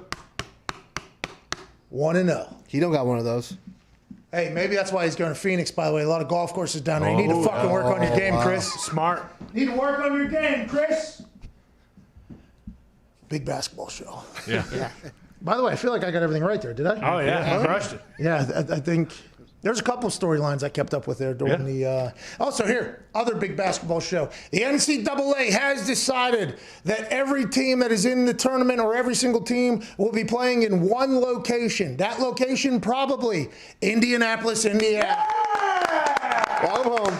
During the quarantine, we kept track of an NCAA story where they went on to trademark battle in the bubble or whatever, which made us all assume that there was going to come some sort of bubble atmosphere where the NCAA was going to do their basketball. The battle in the bubble is going to happen. That bubble just so happens to be in Indianapolis by what everybody's saying. And the NCAA announces it will have all the rounds of the NCAA tournament in one spot, likely Indianapolis this season. Congrats to the NCAA, doing a little forethought, thinking ahead. There was no way in hell they were going to let that cash cow be canceled 2 times in a row. No, not a chance. What, we got to run a whole city? Fuck it. We'll do it. We're not losing this again. Logistically, do you think, I mean, I guess it will work, but I wonder how this viewing-wise is going to affect everything. Yeah, this is going to be interesting. I would assume that they'll use Bonkers Life, and there's a couple courts in Bonkers Life, right? Mm-hmm. There's a practice court. There's another court. They'll probably use Butler probably has a thing. They'll probably have like 5-6 courts here in Indianapolis. You got to remember, a lot of basketball in Indianapolis. This place loves it. And by the way, we could probably make a little court here too if we need to. Oh, yeah. Take down some pillars. Convention center, though, right? Like 6 courts in there, right? Yeah, probably in the convention center, just like they had down the NBA bubble. Yeah, there'll be more than enough places. And all the hotels down here are all walkable. True. So that's probably how it'll all go. IUPUI's got a court as well. Yeah. So they'll probably. Plenty. I saw a tweet earlier that there was 8 locations that some guy listed, and I can't find it right now. But yeah, but the convention center could be literally 10 courts if it really had to be. So good for Indianapolis. Coming back. Let's go. Hey, coming back. Yeah. Hey, we need it, by the way. Indianapolis is a host city. That's what Indianapolis does. With all these events being canceled and the mayor here putting us on bigger lockdown than New York City for a while, it will be very nice to see Indianapolis hopefully come back a little bit. Yeah. This city is made to host events, literally what it's for. And just like the rest of the world, everybody's going through some shit. I'm happy Indianapolis is going to get a chance to kind of put on a show again. Absolutely. Which will be the March Madness, hopefully. The All-Star game, too, is a big kick in the sack, so it's good to get some more basketball primetime games here. Yeah. Oladipo's back, too. Hey, whoa. That guy stinks. Whoa. Get him out of town. This is his town. To win a title? Get him out of town. This is Victor Oladipo City. Victor Oladipo said that after making a 3 at the buzzer. This is my fucking city, he said. Because he lost it. Against the Bulls, Interesting. But then he allegedly didn't want to play here anymore. Allegedly was telling other teams to sign him during the season in front of other people. Now he wants to come back. I don't care. If you're a Pacer, bub, you're a good basketball player. Let's go ahead and put some good sport out on a court, pal. Yeah. That's all we need. Nice. That's all we need out of Victor Oladipo. Yeah, he can stay. They'll just remain, like a 6, 7, maybe 8 seed, and then they'll lose in the first round of the playoffs every single year. And the good news about that is nobody cares. Yep. Let's go to Noah. Noah, what's going on? Interviewing Aaron Rodgers. That's tomorrow. That's going to happen tomorrow, but I appreciate that, Noah. Caught you in the middle of another conversation. What's going on, Bub? Oh, wait, no, sir. I'm right here. Yep, hear you. Yep, we hear you twice now. What do you want to talk about, Bub? I just, one real quick thing. I just wanted to say that seeing that DeAndre Hopkins catch, I've never felt a hatred for anybody like I did for Bill O'Brien, but, as a Houston Texans fan. Yeah. But I just wanted to know. Bag of balls. Where did the Texans go from here? There was a report that said Romeo Crennel could be the head coach for 2021. I really want them to go out and get Joe Brady. That would be a real nice addition for Deshaun Watson, but great question, Noah. Literally just talked to Shefty about that. Shefty said Romeo Crennel might not even be coaching next year or whatever. I don't know if that's inside information he's getting or whatnot. Romeo Crennel's like 70-something, isn't he? Oh, yeah. I'm not sure that'll be somebody's head coach, but I do believe that locker room absolutely loves Romeo Crennel. I don't think anybody has ever said that they don't love Romeo Crennel, so that's kind of the perfect person for the interim head coach, by the way. He's somebody that everybody notoriously loves. Romeo Crennel's been that man. Texans almost get a win yesterday in a low-scoring battle. They could have won that game against the Browns yesterday. And granted, they didn't, and the Browns could have won up and won by 10 if they wanted to, but Nick Chubb decided to be an honorable guy, which, by the way, great for Nick Chubb. There you go, Nick. Very nice to Nick Chubb to do that. Very nice of Nick Chubb to do that. But Joe Brady's probably going to have a choice on where he wants to go. And that's the thing. Also, Bieniemy in Kansas City, he's probably going to have a choice of where he wants to go. Let's assume 6 to 7 spots are going to be open after the season. Maybe 5 to 6 spots are going to be open. Joe Brady's going to be on that list. Bieniemy's going to be on that list. There's going to be numerous others that have a chance to choose where they want to go. And if you look at how the Houston Texans are set up with their draft capital and contracts and everything like that, that's probably the least desirable spot at the moment. Now, obviously, the Jets are going to be a complete turnaround, but you're getting Trevor Lawrence potentially there. And there's other spots that people are going to get fired, but there's a little bit of hope. With the Houston Texans, yes, you have Deshaun Watson, who's an incredible quarterback, but you also have his contract that comes alongside of it. Plus, you have zero opportunity to draft anybody because I don't think you have any picks for like the next 5 years. So it's going to be very interesting to see who takes that job. Because I'm not 100% sure any coach that has options is going to be like, you know what, take me to Houston where we can't do shit.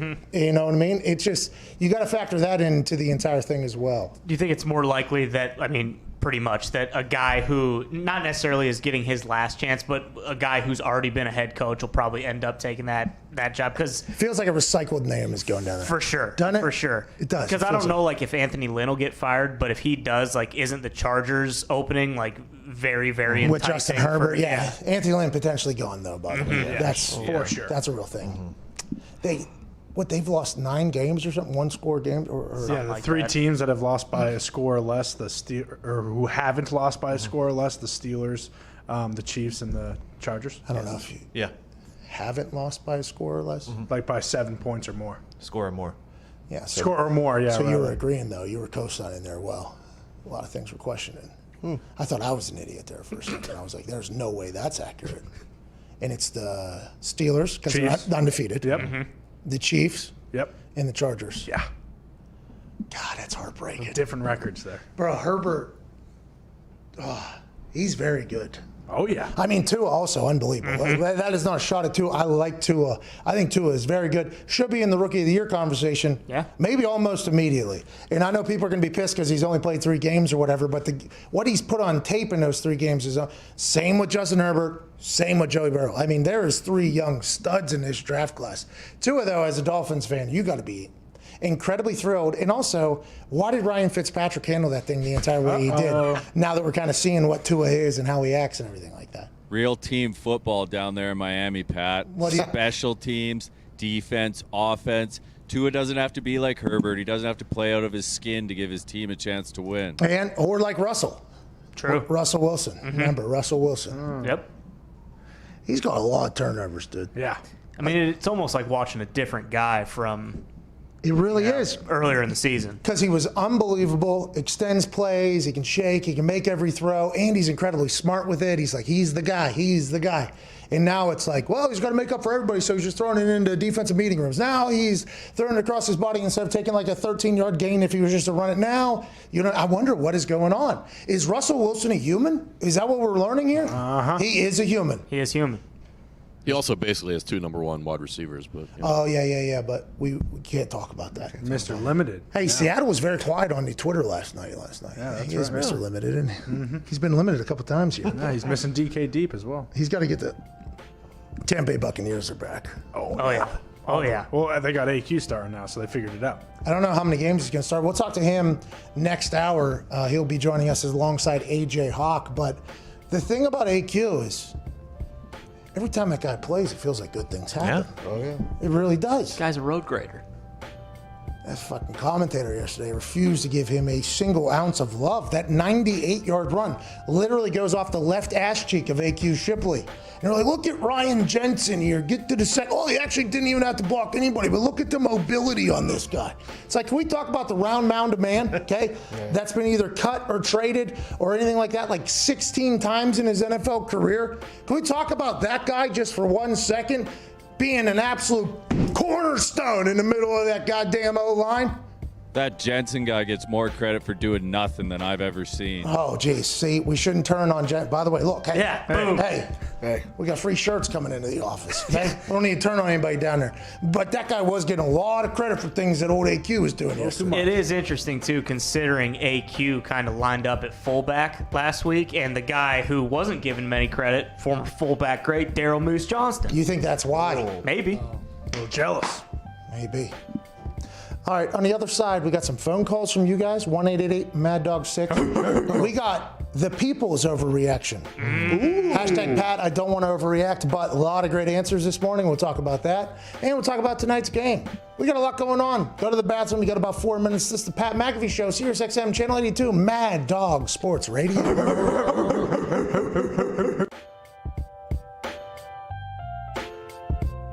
why is football the greatest sport on earth? And do you think football is the greatest sport on earth? And why do you like football?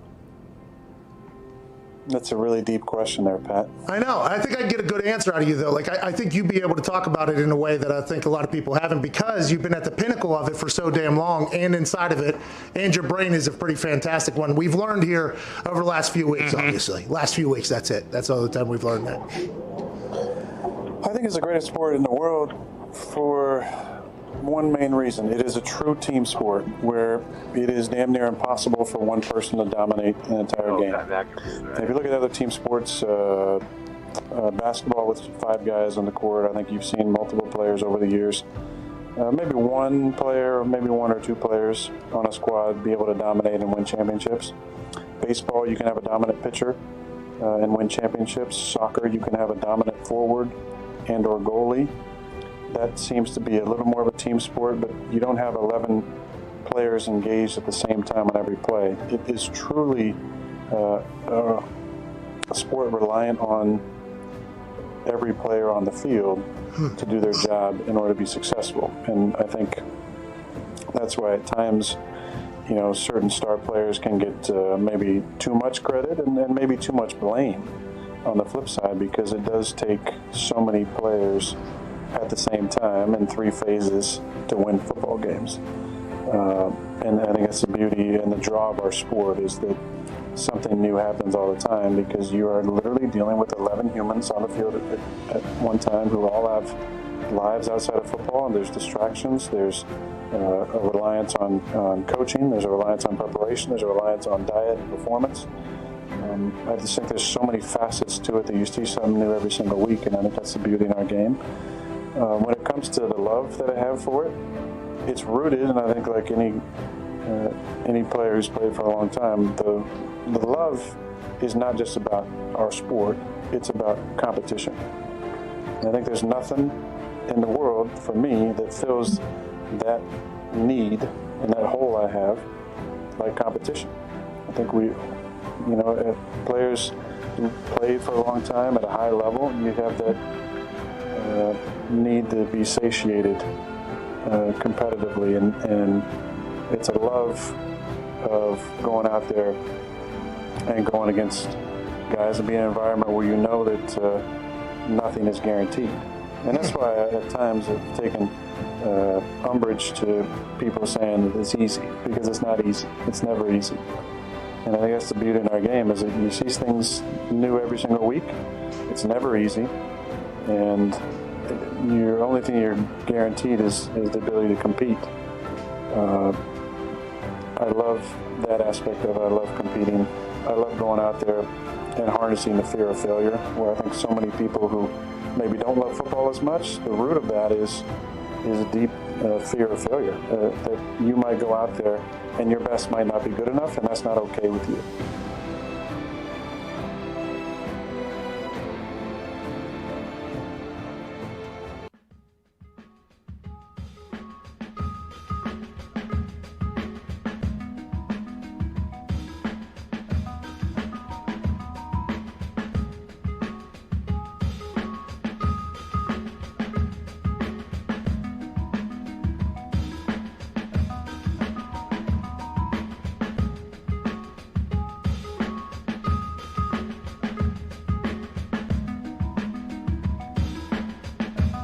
I didn't think I could continue to be an FCC regulated person without really hitting my max potential. And that's why he's with us. I love it.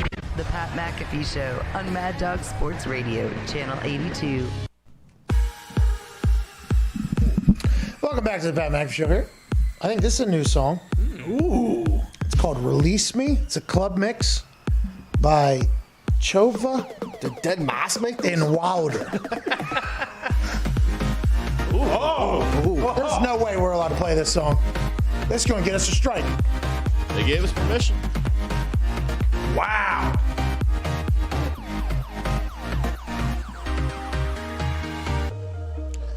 Get it, Jesus. Oh, get loose. Get it, Jesus. Go in. Welcome back to the Pat McAfee Show. This is Overreaction Monday, November 16th. Speaking of Jesus, at Viva Lazito, we need to have an update on your big old poll for the day, please. You got it. Who's the greatest Hail Mary quarterback of all time? And Jesus has risen, not all the way to the top, but he is still in second, 22.8%. Kyler Murray stayed at 7.4%. Aaron Rodgers, 69.8%. And we actually have some comments below as well. Okay. Someone actually said he has got to go with Rodgers. The only problem I got picking Jesus is the talent he was throwing against. Yeah, but I mean, listen, we have an absolutely despicable group of people that follow along with us. The fact that Jesus is 22% here, I mean, this is sickening. This is almost problematic. But I do have a lot of respect against or for our fans not having recency bias, because as soon as this poll goes up, you automatically assume that Kyler Murray, after what happened yesterday with Nuke, with an incredible play to be made by I mean, it was just incredible. DeAndre with 3 people around him, he goes up and grabs it, and if you watch the replay back, there wasn't a single ounce of doubt in his body whenever that ball was flying through the air. I can't wait to hear the mic'd up version of that entire thing, because I assume there'll be a conversation afterwards between DeAndre and somebody where he's going to say something awesome, especially with how the post-game presser went, where he said nobody made a better play than I or something, which is just incredible. I hope we continue to get those types of sound bites from DeAndre, who is next level. But Kyler had to, by the way, avoid a couple tackles, extend the play, cross his body, flip hit, flip wrist to make that play and drop it in a bucket where DeAndre was. And his actual quote was, shit, D-Hop's down there somewhere, which I respect a lot. But Aaron Rodgers had those 2 in that one season that came down from the clouds, both across his body. It's nice to know that there isn't a recency bias, and people are like, no. He's still got at least 1, 2 more if we want to pass the guy at this thing. And that's Mr. Aaron Rodgers, who'll be on tomorrow, Aaron Rodgers. I like that you said that Josh Allen should have been down there defending, because we've seen his ball skills earlier in that game, and he's 6'5". Yeah, and he made it. That fingertip grab was very nice. Snag. And it was sick. I mean, that was a great catch. And then a sidestep. It feels like Josh Allen is all the way back, by the way, like confidence-wise, throwing the ball-wise. Cole Beasley, not only just a rapper, he had over a hunch yesterday. I mean, Stephon Diggs makes that great play. The Buffalo Bills, I don't think, are dead, by the way, because of what happened yesterday. But boy, that flight home, I bet, was dead. I bet that flight home was tough. What a devastating defeat there. With 20-some seconds left, you think you have this incredible win on the road, and it felt like that stadium had a lot of fans in it, by the way. If you look at the way Hopkins went around and all the people, that had to be such a high to such a low. I would assume the dump there would make you very tired, but also having to watch it back on any platform you are on. I mean, it's on Twitter, obviously. It would be on Instagram. Those kids on TikTok, I'd assume that it's on there. It was on every single channel on TV, which it will be, by the way, for probably the next couple weeks. I mean, it was an amazing play to be made. But Kyler Murray made a hell of a play there, too. Everybody's talking about Nuke, obviously. Kyler Murray made a hell of a play. It's time to get into a segment. Whoa. Okay. Yeah, we're doing a segment. And I don't want to overreact, but we are becoming a big segment show. Ladies and gentlemen, it's time for hashtag Pat. I don't want to overreact, but...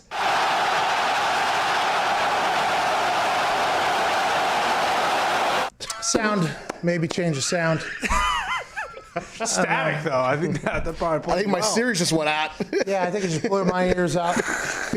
Crowd goes wild. I get it because it's a big segment. Crowd goes wild, obviously. And the crowd is going wild because they're overreacting. But, I mean, maybe make it a little bit more user-friendly for the next one. You know, I feel like everybody that's potentially listening to this show said, all right, done with this fucking show. Not only because the idiot's speaking into microphones, but now they're just blaring white noise into my house, in my car, or my office. So thanks for sticking with us. We're a big segment show. And hashtag Pat, I don't want to overreact, but was the number 5 trend in the United States this morning, moments after launching in here. So thank you to everybody that got involved with this. And I think this is the best thing to do, by the way. Immediately upon your team performing in a certain fashion, you might as well go ahead and lose your mind about it. And that's what this show is all about. Let's get to our first one here. Hashtag Pat, I don't want to overreact. It comes from Cameron Bortolazzo at the Cam Bort. Tampa Bay offense with AQ Shipley at center is unbeatable. Amen. Amen. He's told no lies there. There was a moment where AQ had a false start or something like that, and Tom Brady, you see him mouthing AQ something. There was quite a little give and take there publicly. And I did see AQ had the 2 towels on. By the way, the classic Tom Brady move, which I would assume is every other quarterback's dream to happen because you're sticking your hand in there or whatever. Hopefully we'll learn a little bit about AQ, Tom, that offense, how AQ felt, how those towels were in between there. And also, AQ wasn't on their team during training camp.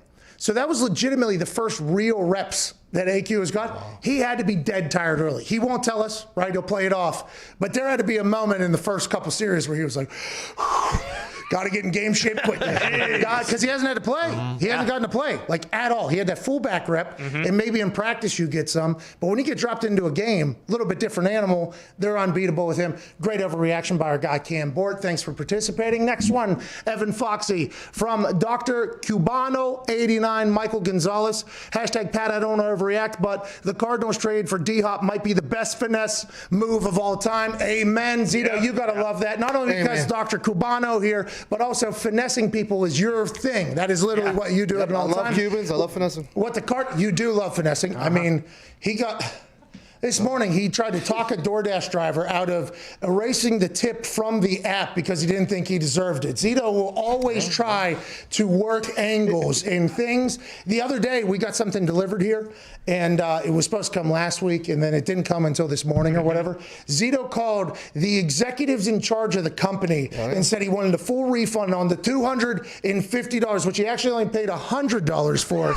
He wants a refund on the shit. We got a credit, baby. That is what Zito, and by the way, that's what the Cardinals did to the Texans. Hell yeah. Zito told you? What's that? That's what Zito told you happened? Oh, he's probably looking for $400 in this entire thing. No, there was another piece of that story. I just wanted to make sure you got the full story. No, that never happens here, by the way. I don't get the full story, and it's it's probably smart. Not with Zito, no. No, the initial delivery could not be completed on time because Zito told them he broke his leg and was on crutches, could not receive the order.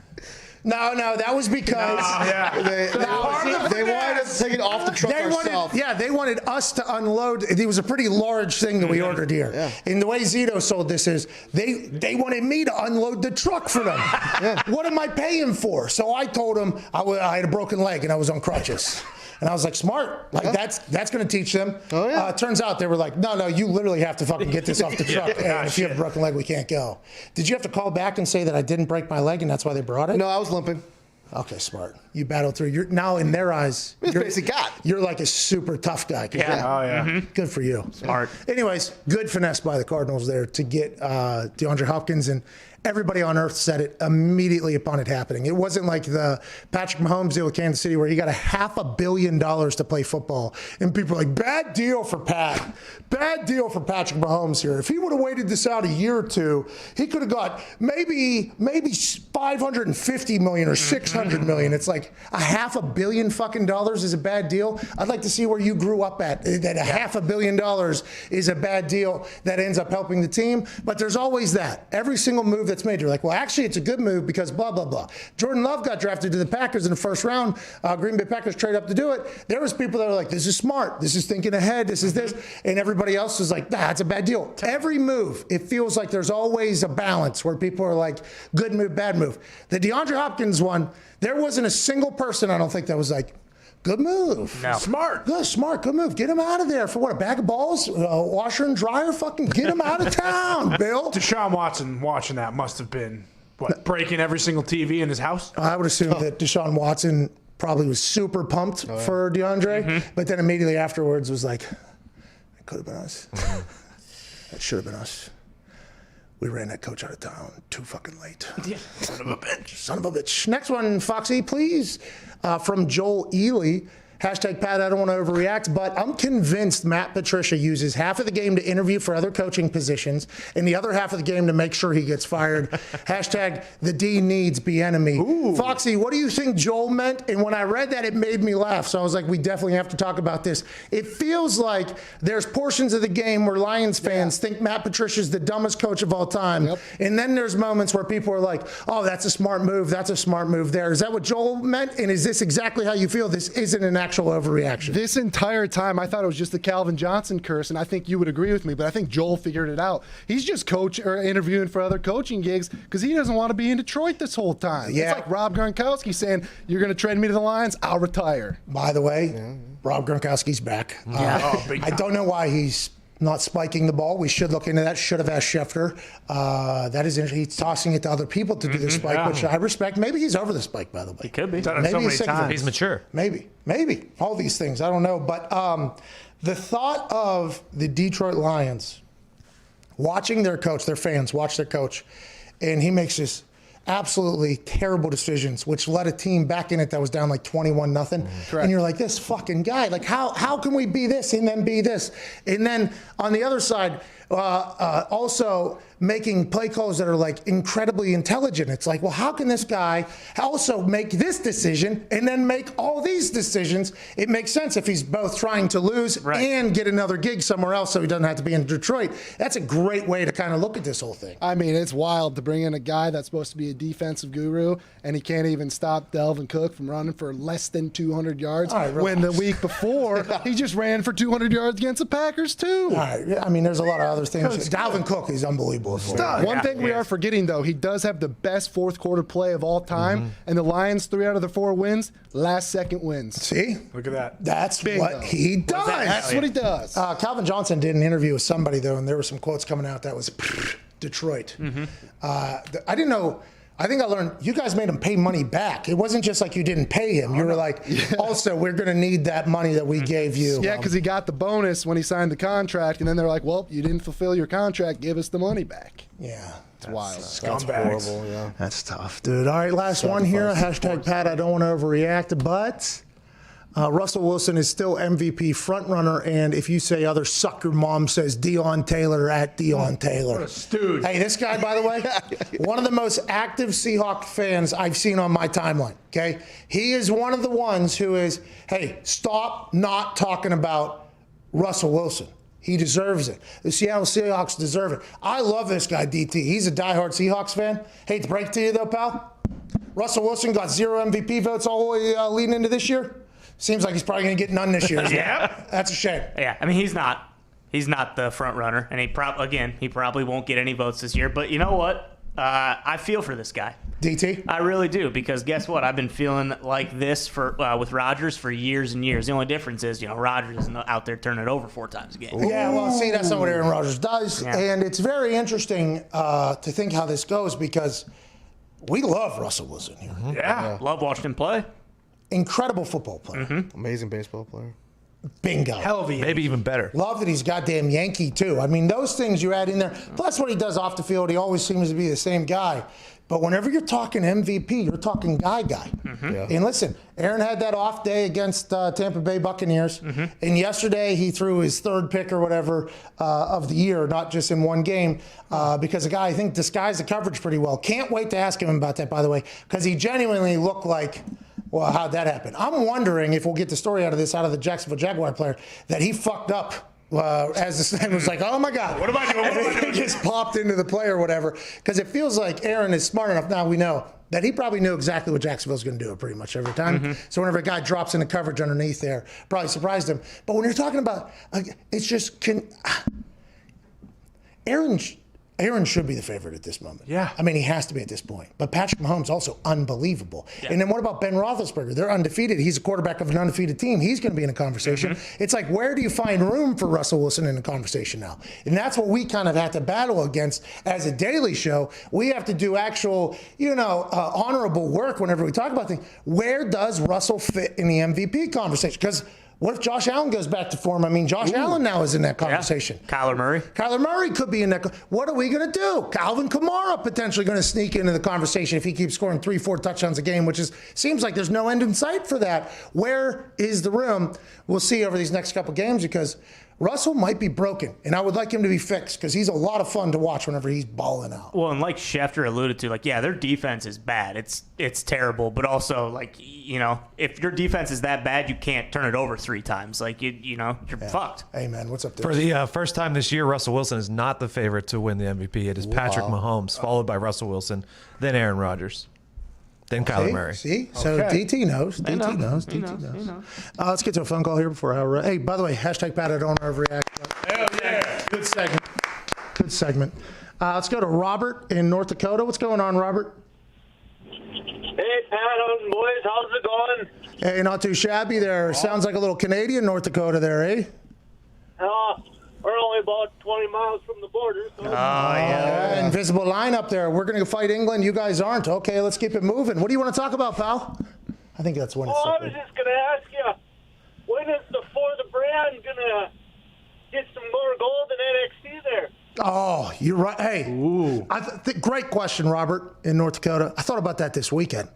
I'd look pretty cool with a championship belt. Get some gold. Think so. Wouldn't I? Oh, yeah. Imagine me walking in here every day with a belt on, or title, with a championship title around my waist every single. Could you imagine that? So sick. I mean, that would be amazing. Look good with that chain, too. Oh, yeah. And the pinky ring. That's coming back. 3:30, Hammer, Don, youtube.com/The Pat McAfee Show. One of the hottest gambling shows out there. I mean, we haven't compared against other people, but I think we put out a lot of winners. Not as fast as we get, but I think overall. Got the pinky ring back. Overall. Yeah, it would look good, wouldn't it? Fantastic. Chain, watch, pinky ring, title around the waist. Maybe get a grill. I call it a smile on the rocks, dude. Get that Kamara grill. He's got a nice one. Let's go to Jared in San Francisco. A couple OGs know the song. Happy Overreaction Monday. Hey, if I had to call it a drink, I'd call it a smile on the rocks. What do you want to talk about, brother? So I wanted to talk about, we always talk about the linemen that go through the massive weight loss after they get out. But Alejandro Villanueva put on 100 pounds to get ready in NFL shape. Have you seen anyone put on a lot of weight to get better at football during their time? A lot of people, right? I mean, great question there, Jared. College is a big weight gain place where guys are going from 190 pounds to 310 pounds in 3 years. That's almost like a standard thing nowadays for a lot of these offensive linemen that are maybe tall, but then they get into a strength and conditioning program and they put on 70, 80 pounds, and they're completely different people. I think the one I was most intrigued by was Anthony Costanzo. I don't know if he didn't like food or what it was, but he had to eat a lot to maintain his size. Left tackle for the Indianapolis Colts. He would eat a lot. It was a lot of protein shakes and everything like that. And it wasn't like he was doing it out of enjoyment. It was no, this is what I have to do. There's a lot of guys in the league that are like that. Oh yeah, I got to Bryson DeChambeau this thing just to keep myself at a weight where I can play. And then whenever they retire, by the way, they normally lose it because they're not force feeding themselves. I think there's a lot of that happens. But now with science and workouts and everything, it feels like it's a little bit maybe dying off. But that also could be because I'm not in the locker room anymore. So. Yeah, and Villanueva had to do it because he had gained weight after he was crawling in and out of tanks. So shout out him. Shout out I don't think he's given up a sack yet this year either. So having a hell of a year. Shout out him. Shout out him. Shout out. Saw Pouncey and Ben Roethlisberger hugging each other after a touchdown. I mean, that Steelers team seems to really like each other, by the way. That's a massive, massive advantage if your team likes each other. It's a lot easier to like each other, though, by the way, when you're winning. Yes. Very easy to hate everybody around you when you're losing. Yeah. Ooh. Sex is cool, but have you ever tried built-in underwear? Oh, my God. Everyone knows Bird Dog shorts, but now they make pants. They stole Lululemon's designer, and now they're just doing it better. Bird Dogs are pants, but they have the underwear built in. They look exactly like khakis or chinos, but feel like silky, soft pajamas. There are work pants, golf pants, happy hour pants, sleep pants, you name it, pants are all-terrain pants. The comfort, unbelievable. The fit, mesmerizing. The material, fabulous, and the stretch is something that my quads need. Go to birddogs.com, enter promo code McAfee, and they'll even throw in a free pair of nunchucks. What? You heard that right, nunchucks. You'll get an actual murder weapon along with your pair of Bird Dogs. That's birddogs.com, promo code McAfee, and boom, free pair of nunchucks with your order. Hour 3, we'll see AQ Shipley, undefeated center for the Tampa Bay Buccaneers. You got 6 minutes, go take a shit.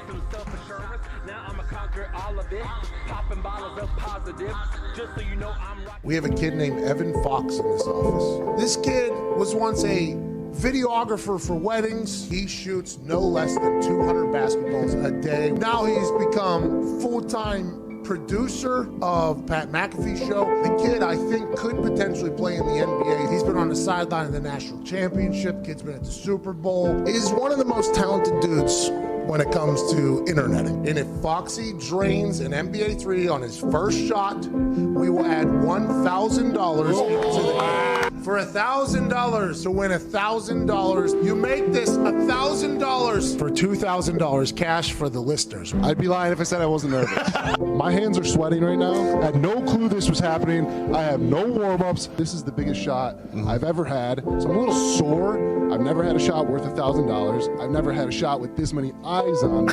But hey, I have no excuses. That wasn't about excuse. Knees weak, arms are heavy. Go ahead, Foxy. Kid from Michigan with the beard. Evan Foxy with a fresh fade. Couple dribbles. He gets set. He steps up. He puts it up. Mom spaghetti. He's nervous, but on the surface he looks calm and ready to drop bombs.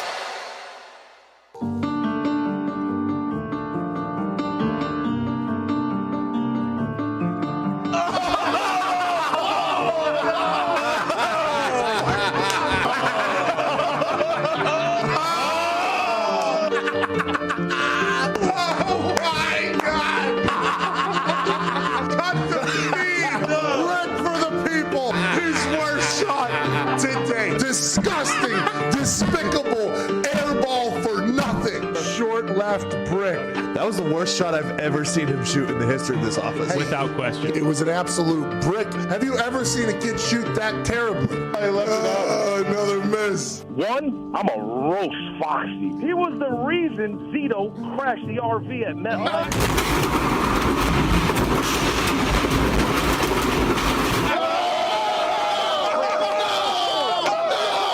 Foxy, you might look good, but you're a jinx, cuz you're like He's dead. He's dead. Rest in peace, Foxy. Evan Fox is currently 0 for 3, currently shooting 0% in these types of shots. You have missed disgustingly. We're sorry, listeners. We're sorry, followers. We're sorry, subscribers. Evan Fox is just trying to ruin it at all stops. We're 0 for 4 in these types of shots. There's zero chance this ball goes in. He has gone 0 for 5. That was $1,000 shot that didn't even hit rim. I stink. In front of the millions and millions of people. He held it up too. That's tough. That's embarrassing. The kid who never misses when the camera isn't on. Evan Fox, who's very handsome and very talented, will attempt to shoot for $2,000 cash for the listeners. We will give away 2 great. Oh, he passes it to himself off the break. He steps up for the win.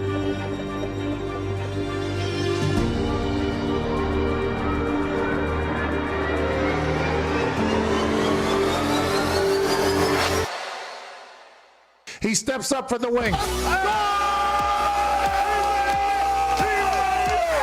am so happy he hangs on the rim in an attempt to break it. We will give away $2,000 because Evan Fox is now 1 for 7. And nothing but splash for the young, handsome Evan Foxy. Wow, what a day. I am so happy for you. I like the Tampa Bay Buccaneers -5.5. Bounce back game. How you doing? Keep moving. Also, potentially AQ Shipley playing. So that's a whole new offensive line in there with that little round mound of man who knows leverage better than anybody else. That's going to help out. Bounce back for Tom Brady too, who sent me these glasses this week. They're good glasses, obviously. They're Danish. Don't know if you know that, but Washington football team +4.5 without Golladay and all of them. Pittsburgh Steelers -6.5. I like them a lot for a lot of the reasons that Gumpy said. Joey Burrow might die in this game. And Gary Gilbert almost beating them is probably a wake-up call. You still get a win, so that's good news as a Steelers fan. Still got the wake-up call. It's like a win-win both ways there. Give me the Steelers as well. Okay, let's go, Gump. The quarterback thing, Burrow, they're going to eat them. Steelers 6-2 against the spread last 8 home games. Bengals 7-20-1 against the spread last 28 meetings. Let's go. 2-5 against the spread their last 7 in Pittsburgh, and the Steelers 4-1 against the spread their last 5 versus the AFC North. Taking the Giants +3.5. I like that. 5-1 against the spread their last 6 versus NFC. 5-2 against the spread their last 7 versus NFC East, and the underdog in this meeting is 5-2 against the spread last 7 meetings.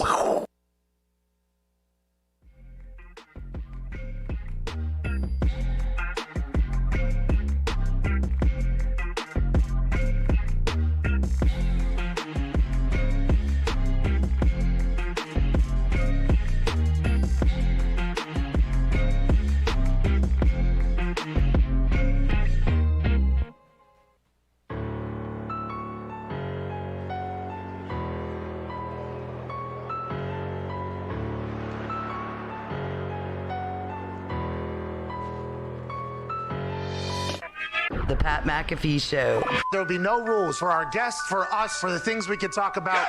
Speaking his mind. I've never had a problem expressing my opinions or my thoughts or anything like that. While being relatable. I haven't had that manufactured fake-ass celebrity that a lot of people have whenever they go on those big networks. I've had a chance to really build my crew, build my following, build my audience. And ridiculous. What am I supposed to do? So I'm supposed to look at something that I can definitely afford and say, nah. Is that what I'm supposed to do? The Pat McAfee Show starts in 3, 2, 1. Good afternoon, beautiful people. It is Overreaction Monday, November 16th already. Wow. Hour 3 begins right now. Joining us is a man who was a college football champion and a Super Bowl champion. Ladies and gentlemen, Mr. AJ Hawk.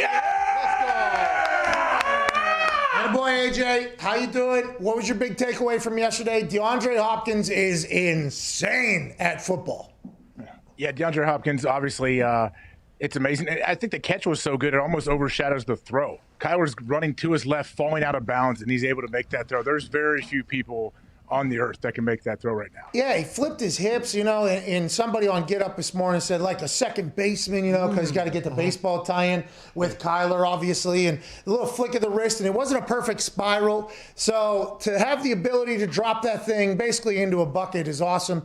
Not allowed to talk about Kyler on that play because one man going up in between three people and snagging it with the Jumpman logo on his hand, by the way, is just... That's a beautiful moment, and Houston Texans fans have to be absolutely furious about it. AJ, did you watch the Masters this weekend at all? Did you get a chance to go ahead and see the golf down there in Augusta? Yeah, I did. I watched a good amount of it, and then I know Dustin kind of ran away with it. And a lot of guys that I guess not the typical gigantic names were surrounding him on that back nine trying to challenge. Yeah, imagine if you're just about to win. Fuck. That would have been cool if I could have just kept going there. I did that on game day. Was not planned, by the way. That was not a planned move on game day. I just saw a golf ball while I was holding it, and I tend to get bored, and I only got like a minute and a half on there or whatever. I'm like, yep, fucking let's do it. Have not juggled a golf ball probably months at this point. Bang, bang. I get hot on there. I'm like, let's go. Let's go. Like in my head, I'm so pumped.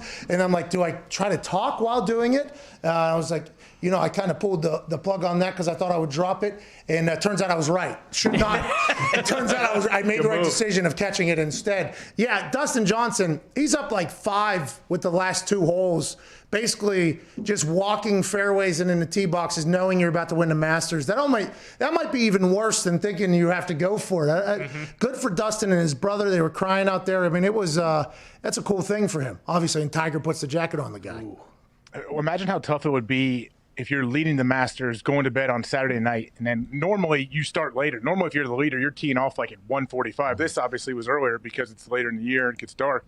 But can you imagine walking into the final round when there's nobody left in the driving range and you have the lead at the Masters? Like, okay, I got to find a way to play 18 holes and not just – I don't know. I just feel like staying over every single shot. You'd be like, man, let's just not mess this one up. Yeah, that's what yesterday I thought that a little bit while watching. And I watched it more than I thought I would, by the way, on Saturday. I watched it a lot more than I thought I was going to. I'll be excited to see what the rating was because I would assume a lot more people were watching than expected. I thought the number was going to drop immensely because of college football and football. I assume it did go down, but not as much and that's strictly off of my own research because I was watching it a lot more than I thought. But I don't want to ever say that being a professional golfer looks like, a hard job because you're golfing for a living. So fucking get over it, is the immediate follow there.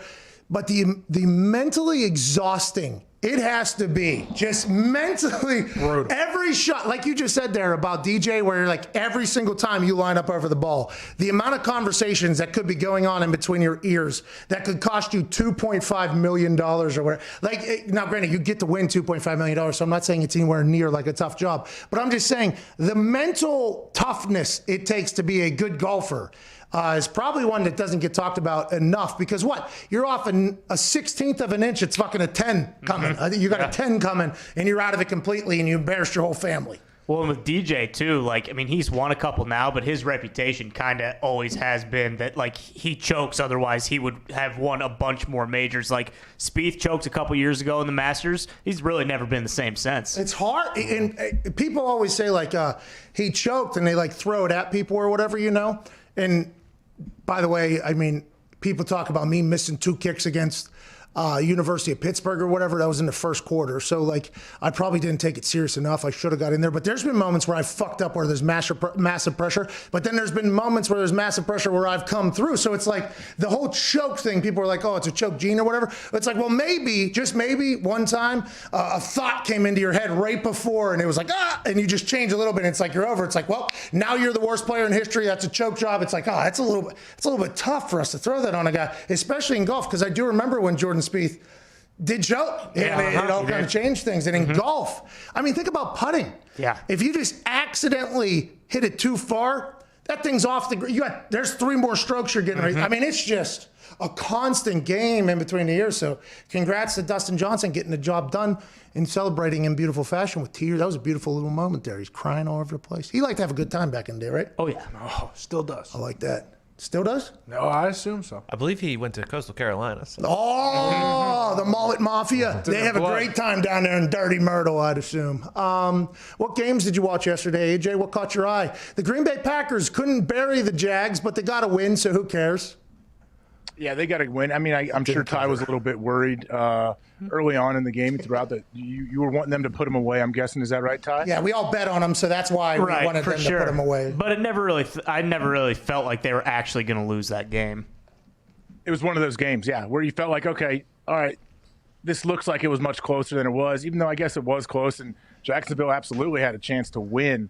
But yeah, it never really seemed like Jacksonville was going to pull it off. That was something I talked about that game earlier. If you didn't watch that game, you probably thought that game was a lot closer than actually. Green Bay was winning that game pretty handily there for a long time. And then, by the way, you give up a kick return. That is immediately back into it, right? I mean, there's a lot of things that could happen there. Yesterday, Steelers continue to be undefeated and just absolutely slaughtering the Cincinnati Bengals. As a former Cincinnati Bengal yourself, who played in one of the most contentious Bengals-Steelers games in history, which is that playoff game where a fight happened and a 15-yarder and they lost. What were your thoughts on that game yesterday, Age? Well, I mean, I think the Steelers' defense is just too good. They really are. The Bengals, Joe Burrow tried. I mean, T. Higgins, at least the Bengals know they have something in him. And he, as a receiver moving forward, he and Joe Burrow should be a great combination. But, yeah, I mean, they were just overmatched, I feel like. What are you supposed to do against those guys? When Ben is playing well, Pittsburgh just looks good. They look like the Pittsburgh that we're used to. Fun fact, the last time the Bengals beat the Steelers was in 2015 when AJ was on the team. Oh, AJ! Are you the Steeler killer? I don't know if that was at home or in Pittsburgh. I think when we went to Pittsburgh, Le'Veon tore his ACL in that game. All right. Well, rest in peace to his ACL for sure. I mean, he's recovered. Yeah, he's recovered. He's going to potentially win a Super Bowl here in the next couple of years. Good for him. TJ Watt said after the game that we want to make sure rookie quarterbacks in the AFC North know what they're getting when they come to Pittsburgh. What a hilarious mindset, but a very real mindset. And there's not a lot of teams that act like that anymore. I kind of like how gritty and how much swag that Pittsburgh Steelers defense has. Yeah, they're you look at Tomlin. It's a direct, because the culture Tomlin has created. And also, I feel like TJ is almost channeling the old school Steelers defense. He's channeling like a Kevin Green type guy, Greg Lloyd, all those guys that were absolute monsters on their defense. That's what the standard is in Pittsburgh, and these guys are living up to it. I like that you're allowed in Pittsburgh. If you're a defense, you go ahead and flex that a little bit, boys. That's what we're about here. Okay, we fly around, we hurt quarterbacks. That's what we hit quarterbacks around here. That's what we do. And the offense on the other side, very good. I mean, a lot of passes yesterday. Got them up 3 scores. I guess they should have ran the ball better, some people were saying. But the fact that the offense seems to be coming together and the defense is unbelievable, you have to automatically assume Steelers are in the driver's seat right now. I mean, will the Steelers be able to stop Patrick Mahomes and the Chiefs? Feels like if any defense could, it would be them.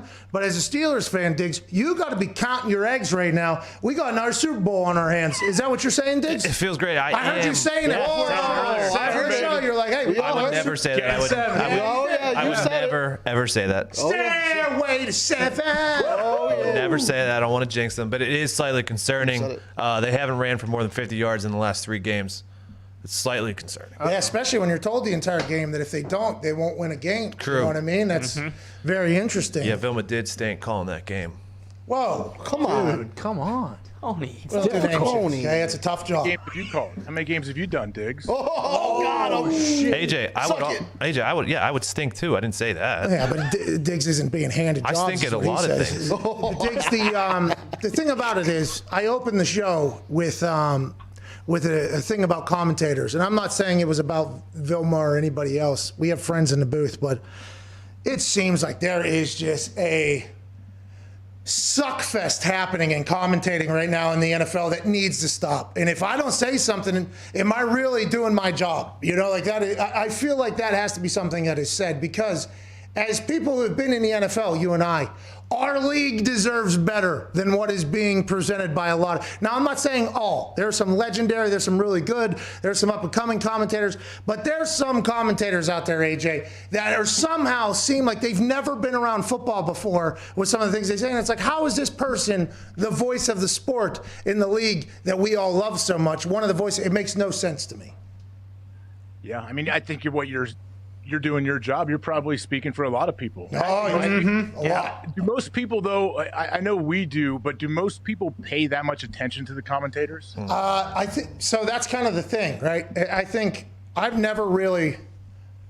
I don't know. I think when I retired and I started watching games, I never really paid attention to the commentators until I started watching. And I realized how stupid they all were when it came to special team stuff. And I'm like, all right, I'm going to start doing this on the internet then if nobody else will be explaining it. And it made me realize quickly, like, why nobody had a clue what I was doing was pretty good at football. I was like, oh, the people calling games are just absolute stooges. So then, you know, I pay attention probably to it more. I'd assume you do as well because you know what's going on out there.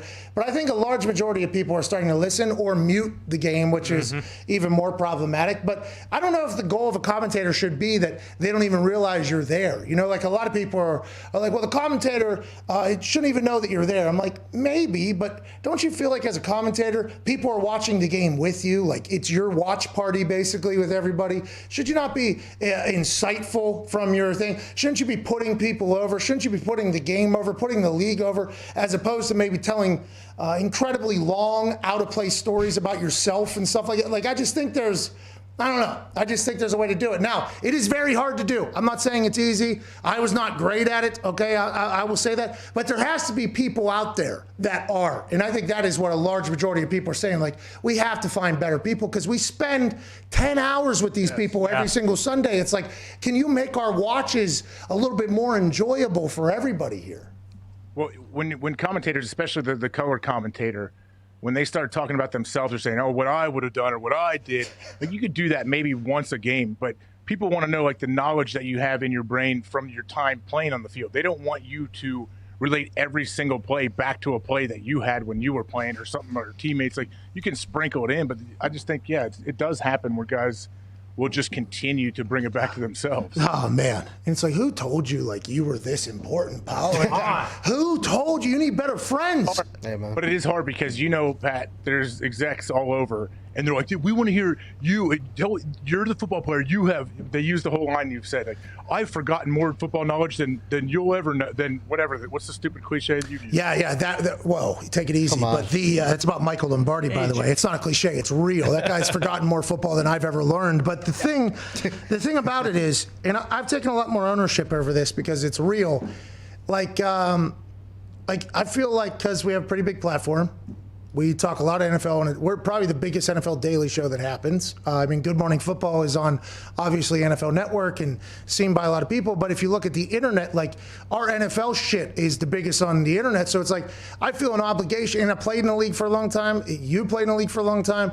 I feel like it's like, we should take a little ownership of this league and start saying, like, hey, we should do this to make it better. Like, this could be better. And I think one of the things they should potentially focus on is not all, but some of the people speaking over games should not be speaking on games. Like, I think they should maybe start, I don't know, Pee-wee football, baby. See if they can get up to high school, then see if they should get into college, then maybe give them a chance at like a preseason game or two, and then maybe see if they make it to the league, because that's a big role. You're teaching people the sport, you're teaching people the league. It's like, that's a pretty important thing. And for instance, the lack of special team shit, like at this point, I'm like, okay, I get it, you guys just don't care. But there's so many things that you could teach people who love the game. Like, I've made an entire following on teaching people about special teams because it was a part of the game for so long that stunk. It's just, I feel like they're lazy, and I feel like it's bullshit. If you don't hold these commentators to a higher standard, how the hell are they ever going to get better? That's right.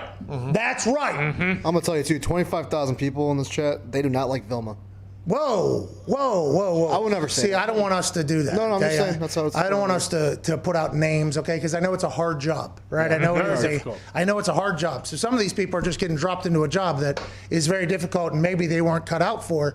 This is almost more of a shot at like the executives hiring these people. Like, yo, y'all suck at what you do. Figure it out. It's been a while. One time. Get Booger back in there. Hey, to be honest, if I'm Booger, I'm watching some of these games, I'm like, I did not get a fair shake. I did not get a fair shake by people if I'm Booger. What do you guys think? Commentators can inherently either make the game better or worse. Easy. You know, like the play, obviously, but like, you know, you'd prefer not to watch a game muted.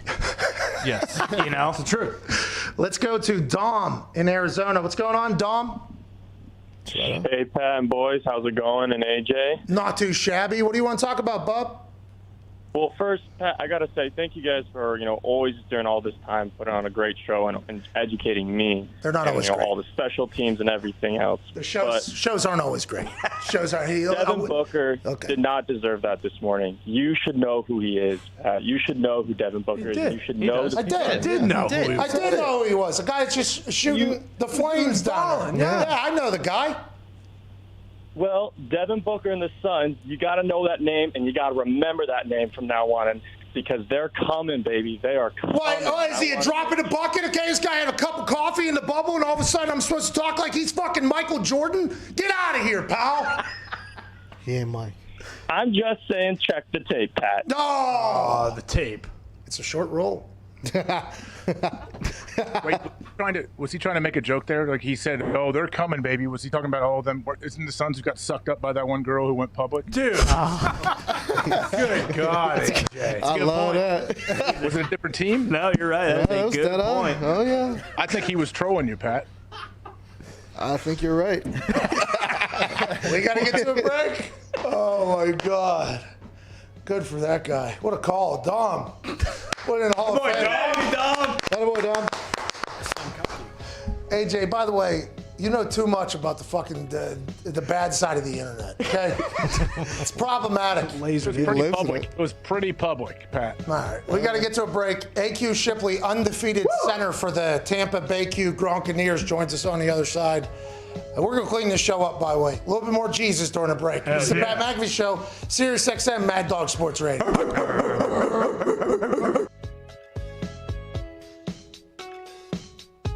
Last night I was roaming around Canal and Bourbon, and there was a lot of purple. And when you get that Mercedes-Benz Dome, and it starts getting loud and it gets rompous, obviously, not only for momentum and swings like that it can help, but for the defensive line to get a jump. I think that is a big deal. A lot of freak athletes on the field, and kickers are a spectacle no matter what happens. Whenever you're in those high-pressure moments, you normally fall back on your fundamentals. You normally fall back on your technique. You try to take your brain out of it. Cade York hits a beautiful ball.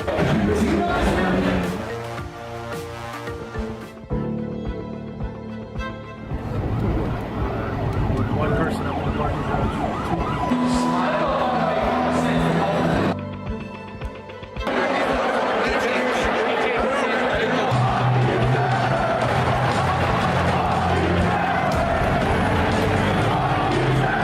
And think about him warming up right now. There's just three dudes in suits breaking down every single move he makes during his warm-up. What a wild scene here for Trevor Lawrence. Quarterback, number 9, Joe Burrow. You're supposed to be some draft expert, and you say Joe Burrow was a 5th-round draft pick before this year. Now he's number 1 overall. What do you know? What do you know, Todd?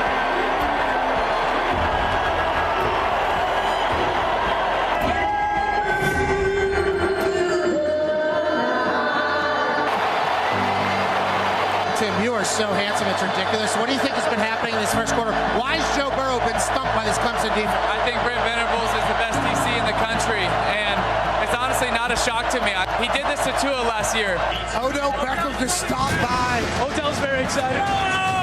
Odell's happy with the 52-yard attempt coming from the kid from Clemson. I've seen Odell make this with a spinning ball.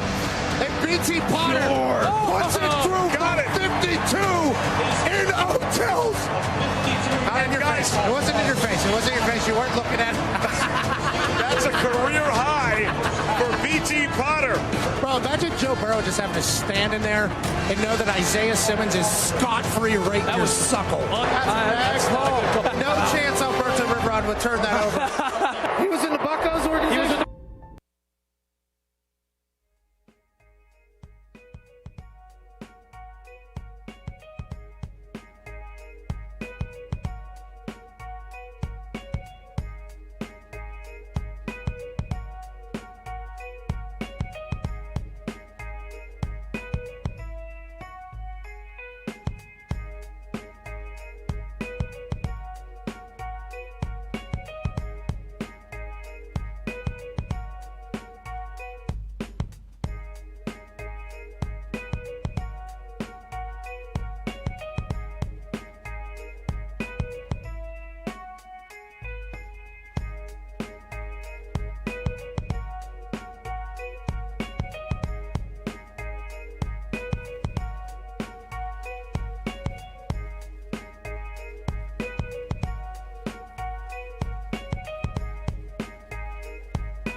Do not talk about Pat McAfee. Do not talk about Pat McAfee. One fight at a time, fellas. The Pat McAfee Show. That's right. Oh, this one will build a little bit.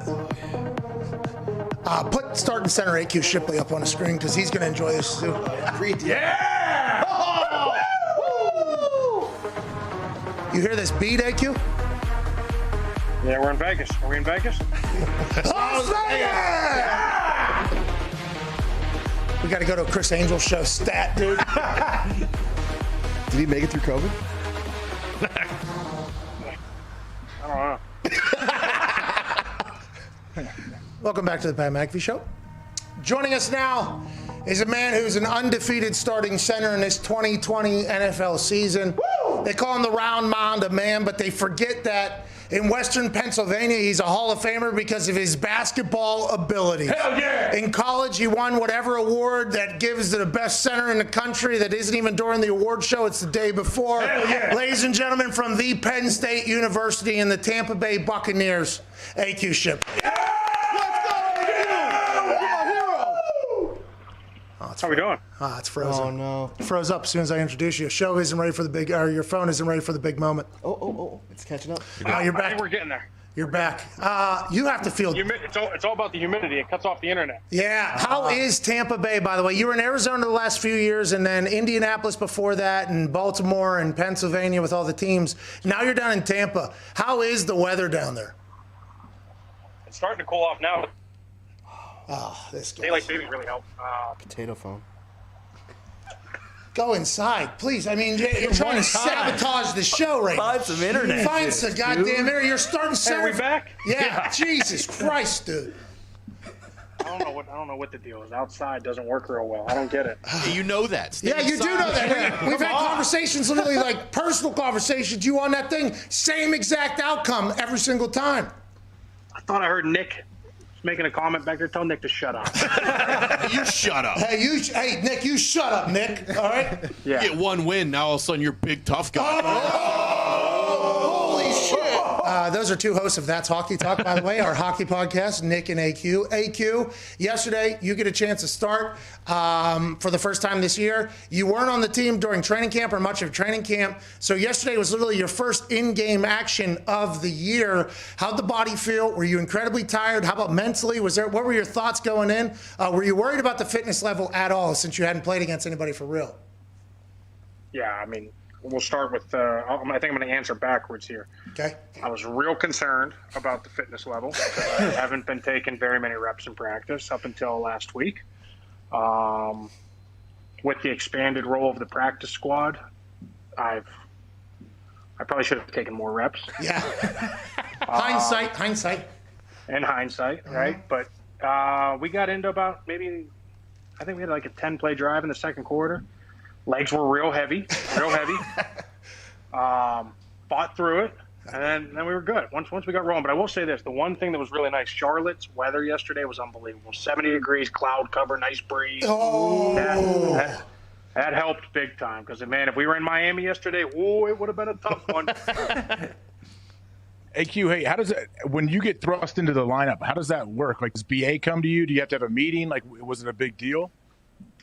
It was kind of one of those things where I think against New Orleans the week before it was talked about. I think they were comfortable with Jensen at center that week, and I think they were kind of toying with that idea, but I don't think they wanted to make the double move Jensen to guard, and then also moving me in. And then, obviously against New Orleans it was a little bit of a rough night, and they told me Monday, they were like, hey, just listen, be ready this week.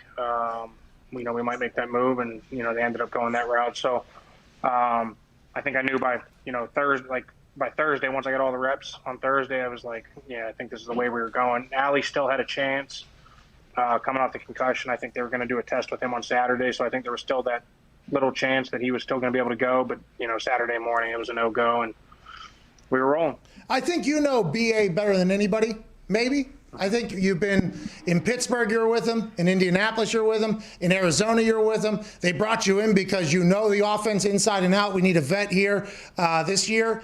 BA, okay, he goes on to say Gronk is a blocking tight end. That next week he gets targeted like 10 times. We need Antonio Brown on less plays. Antonio Brown was in on more plays. Is Bruce Arians just trolling every single time he speaks to the media? It's a great question, but one thing that I know is I feel real good about life. I've been compared to Gronk and Antonio Brown this year. Never in a million years thought that was going to be a comparison, but I'm pumped to be there. Hell yeah, as you should be, pal. That's good news. Who did that? Yeah. Who did that? BA. He brought me in as like, to shore up the room. That's what he said about Gronk. That's what he said about AB. So I feel good to be mentioned in that company. All right. I mean, it's quite a stretch there. Okay, that is quite a stretch, AQ. I mean, let's take it easy. The whole reason I brought that up was for that stretch. Oh, okay. All right. Good. Well, hey, if you couldn't tell. Hey, if we're connecting dots, let's connect the dots. Yesterday, you had a hell of a game, dude. You did. Now, there was a moment where you and Tom, you had a false start or something. On TV, you see him go AQ, and you don't really hear what happens afterwards. How is the relationship with old Tom? I saw you with 2 towels down your pants, the whole thing. How is it with Tom? Yeah, great. I mean, I just try and not get yelled at. I got the one wrath of him yesterday. That was completely my fault. Yeah, completely my fault. But probably should snap the ball whenever the cadence is on one. Probably a good idea. You're the center. Nothing else can happen until you do that. Yeah. So, but in terms of the towels, I switched it out at halftime. I stayed dry. I didn't get yelled at for that. I felt good about that. For the most part. Hey, does it affect anything? Does that affect anything? No, it actually helps. I will say that. The couple times where it's like a walk-through practice or whatever, and you're in shorts and you actually feel sweat going down your crack. It's not as fun after you've had the towel and the baby powder. It really works. It really helps. All right. Hey, that's what Tom Brady does, by the way. Yeah. Helps everybody out. But all in all, 200-yard rushing game, 544 yards of offense, 46 points. Woo. Is that good? Solid day at the office. 98-yard run by Ronald Jones off your left ass cheek. Did you follow him down to celebrate, or did you immediately turn around and celebrate with everybody else and, kind of save some wind there? I was trying to survive yesterday. As soon as I saw him get 10 yards by me, I walked straight to the sideline. So I was really hoping that he didn't get caught. Yeah, he used that jumbotron. You and I have never been in that situation to do that before, but that was an incredible run by that guy. Yeah, he's a stud, man. He's running the ball hard. He's running the ball well, and I think you guys had him on the show after his last big game, so maybe you should get him on again. Yeah, bingo. Maybe. Hey, Q, you ever have to change pants at halftime? I know we had a center in high school that would have to change his pants. He sweated so much. I did one time. I remember that. I was playing in Indy with Pat. 2014, we played at Jacksonville. I think it was week 3. And we scored maybe with like 45 seconds left in the first half. I went straight to the locker room to switch pants for the second half. It was brutal. Luckily, they had the air-conditioned benches, which saves my life on those days. Yeah, that was the one time. Hey, 200 yards rushing, 500 yards, whatever you just said. You read off the stat. Good for you. Let's use that as leverage in the next negotiation. The offense down there last week, nothing. Okay, 3 points. Now you guys put up, 46 or something like that. It's the first time or one of the first times in NFL history that a team has had 3 points and then had 46 points the next week or whatever. What's the big difference there, aside from AQ Shipley? What is the biggest difference? Was it just an off night by everybody, you think, since you weren't in the game, you had a chance to kind of look at it from a little bit different perspective and then going in. What is the biggest difference down there? And should we expect this Tampa Bay offense to continue in that direction? Because, boy, if that, with Antonio Brown, a lot of plays, they had him go in motion, then go back. I think we should have ran the ball the opposite direction because you running the fake run into direction kind of brought the linebacker. Things to talk about with Byron Leftwich. But there's a lot of plays happening with Antonio Brown. Gronk's getting more touches. It feels like Mike Evans, Chris Godwin had 90-plus yards, even though it feels like the offense is figuring it out from afar. Is that how it feels inside the building as well, even though you guys only put up 3 last week? Yeah, I mean, I think as an offense, I think we feel really good about the way things have kind of been rolling along. It's just, I mean, you guys have both been in those situations where it's just kind of like the perfect storm and you look up and you're down 21 or you're down 20. You don't know what the hell happened, right? So yeah. I think that was kind of one of those things. And then against the Saints with that scheme, their third down package, you get behind and it's an absolute nightmare for the offensive line. You're sitting there in empty protection. They're teeing off. Cam Jordan's sitting there just licking his, he's just salivating, just like, okay, I know what they're going to do. It's an absolute nightmare situation, and we got in that situation last year. We put ourselves in that situation. You got to live with it. You eat it. You move on. But I think that's the outlier. I mean, I think for the most part. Hey, what about the limited fan capacity and all this stuff? Like, I know this is your first game playing out there with the weird circumstances. Did that change anything? The one nice thing is, when you do play at a place like Carolina that can get rocking, or New Orleans that can get rocking, or Seattle, or any of those stadiums that can get rocking, you don't have to deal with that crowd noise. You can hear everything. You don't have to ever worry about that. So I think the home field advantage has kind of gone down. But it is super weird. I mean, you have to bring your own juice. You have to bring your own energy. And in this sport and the NFL, as you guys know, it's like on any given day, if you don't bring your juice, no matter how good you are, it's like you got nothing. I mean, you're not going to have anything. And that's kind of, what can happen on these games. BA said the communication on the offensive line was outstanding yesterday. Do you take that directly as a compliment to yourself? No, I mean,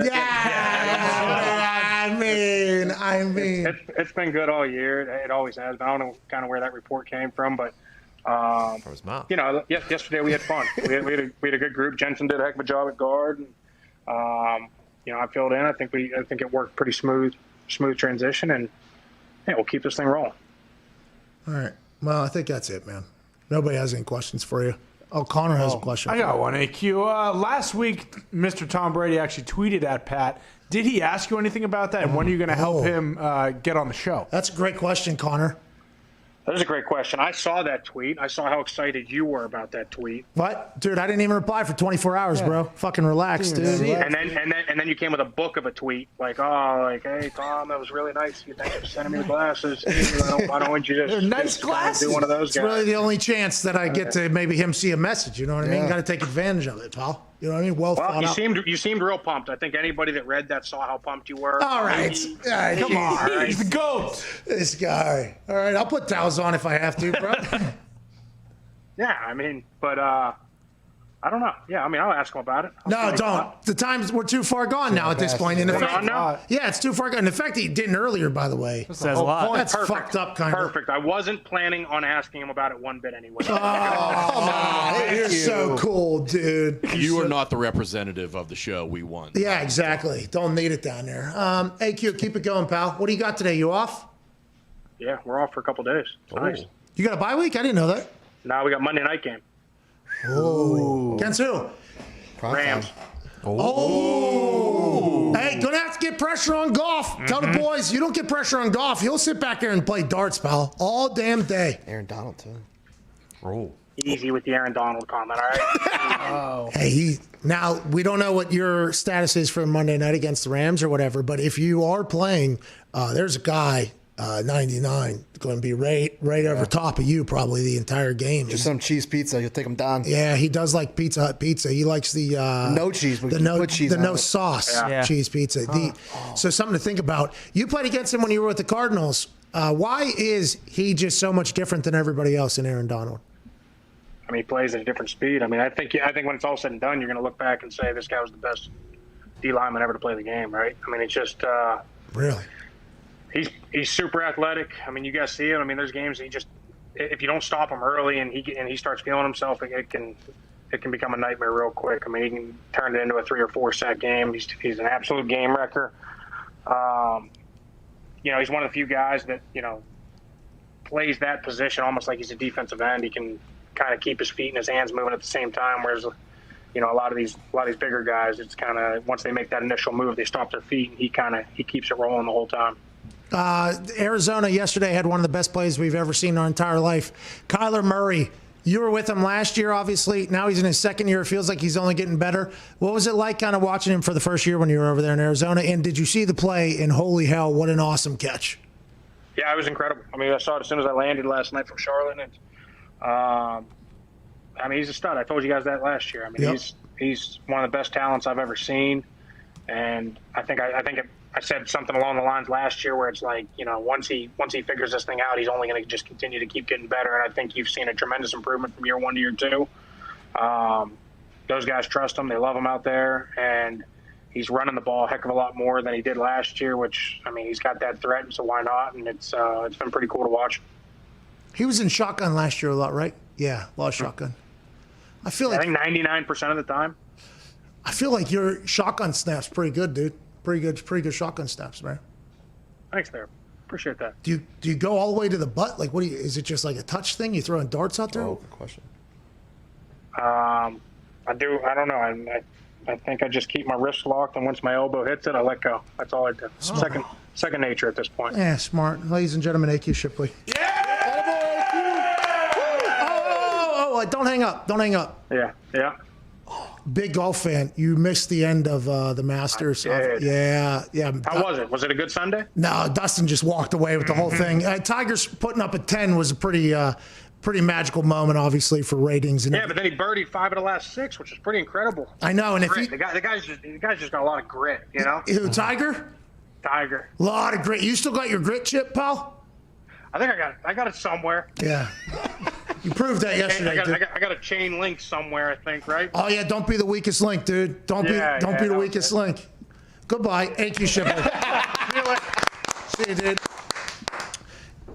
AJ, imagine just getting dropped in to play center after having 0 live reps all season. That would be awesome. I'd be so tired. He probably had to think about that all Saturday night. Like, going to be catching some air tomorrow. He's probably on the treadmill Saturday night. Like, let's get some last-second cardio in here. He had a hell of a game, too. I'm happy for him, man. I'm very happy for him. Did you guys play against each other at Penn State, Ohio State? Yeah, what year did he graduate? Do you know? He's a year older than me, I think. 04, so he would have been there 04. It was the Jopa Poop game, right? What's that? That was when you guys played each other? No, I was gone by then. He was drafted in 09. Yeah, 09. So 04. 6. So we didn't. I don't think we played. Did he start as a freshman? I think he was a freshman my senior year. I don't think so. By the way, I would like to see you two meatheads fucking throw your foreheads at each other. Oh yeah. I wish we had tape of that. That would have been awesome. Collision. No, I'm chopping his arms and trying to get by him. I don't want to take his skull. Oh, did you just say he has small arms? I heard you say that. Whoa. That's been a knock on him the entire. That's kind of what everybody said about him. I didn't say that at all. I said, that's my only chance to survive. I don't want to headbutt that guy. I mean, look at him. That's his move, too, by the way. He does just go straight to the head or whatever. It's unbelievable. I watched that concussion movie, and I sent him a text, told him I'm worried about him. I was, like, getting a little bit emotional about the whole thing, too. I was like, hey, every person they talked about, their style of play is literally how you play football. So I want to let you know, if anything ever goes sideways, just give me a call. You got a friend of me. He's like, what are you talking about? Like, don't watch concussion. He's like, I'm not. It's fake anyways. I'm like, all right, that's the right way to look at it if I was you. Scared the shit out of me. Let's go to Joe in Jersey. Joe, what's going on, buddy? What's happening, guys? How you doing today? Hey, not too shabby. How are you, pal? I'm all right. I just wanted to my question earlier was going to be about the NFC East and how it's an absolute shit show, but Schefter pretty much hit on that. Giants.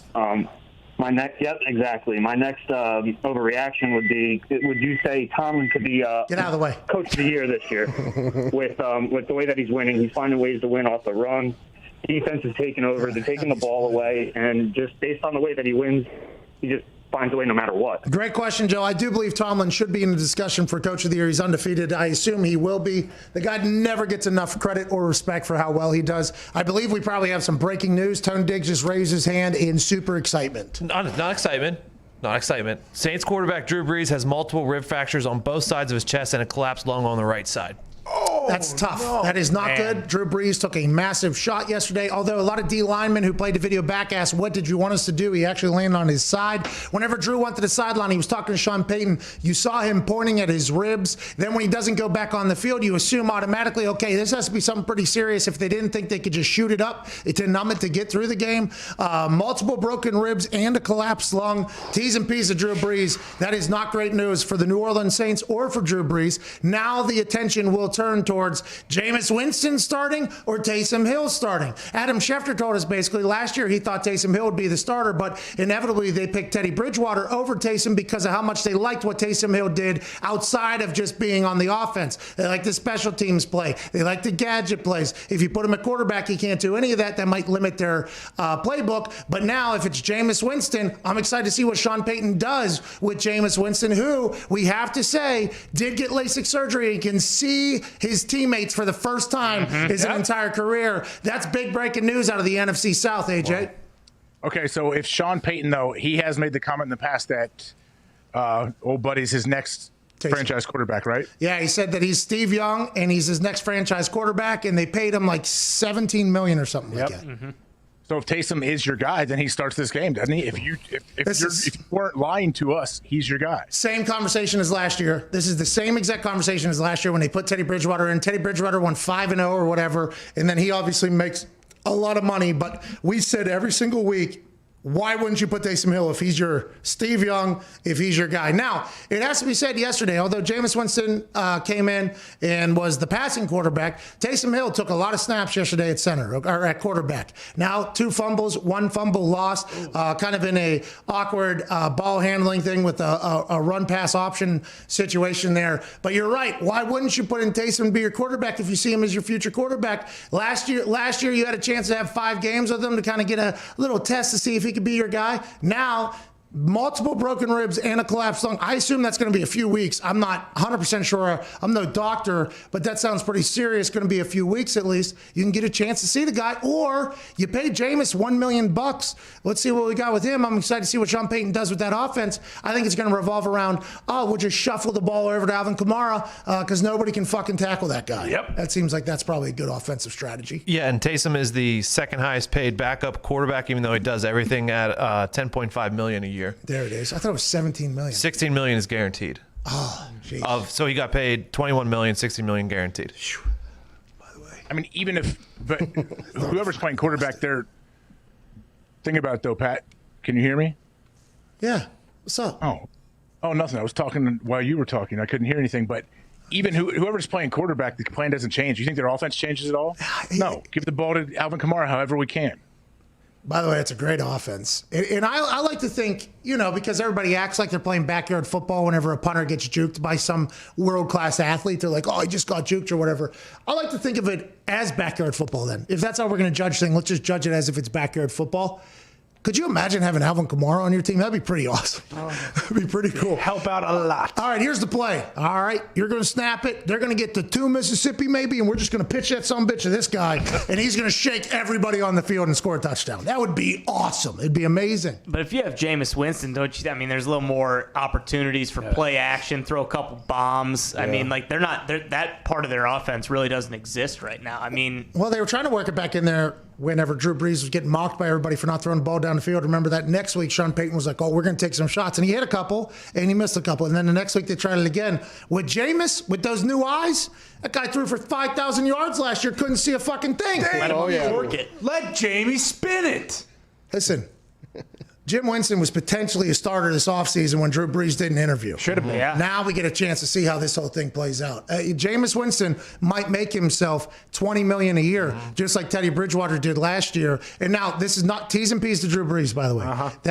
That injury sounds terrible, and I think he wears a pretty serious flap jacket too. So I'm not sure how that whole thing happened or whatever. But those quarterbacks take some big shots. They get paid big checks though, and they go to big banks.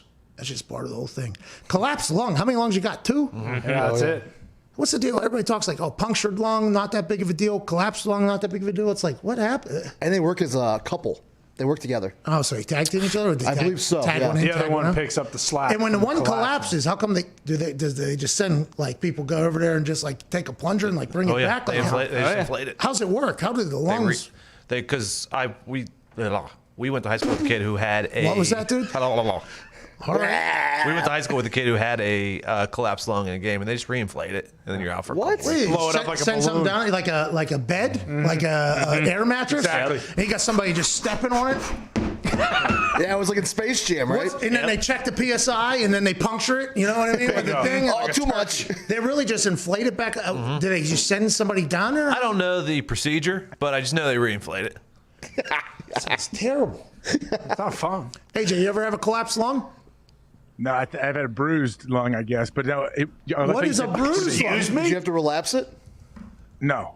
I love how you said, do they send somebody down there to inflate it? I mean, I got questions, dude. I got questions. You never know. How big's your lung, too? Like, this big? Oh, it's pretty I think it's part of your. Decent size. Yeah. It's the majority of your chest cavity. Size of like a lamb chop. Yeah, there you Yeah. go. Oh, that's Maybe like that mask you got right there. Yeah, 2 of those. By the way, this mask started something really special. yeah. This mask right. Yep, Foxy, there you go. Go on, look. That mask right Like 2 of those. That's what my lung looks like? No way. Well, it's not as shiny, but that's about the size that I think I'd put it. Oh, at. some How people come have I that can't hold my goddamn breath longer if that's the size of my fucking lung? You see Michael Phelps. I have seen him. I can swim. He also hits bongs like a champ. Oh, yeah. Let's go to Chuck in Chicago. Chuck, Vikings, Bears tonight. Bears getting 3.5 points at home. Quite a shot at the Bears. How do you see tonight going? Oh, how's it going today, guys? Yeah, I want to talk about how the Bears are going to right the ship against the Minnesota Tinkerbells. And you know where that ship is headed towards?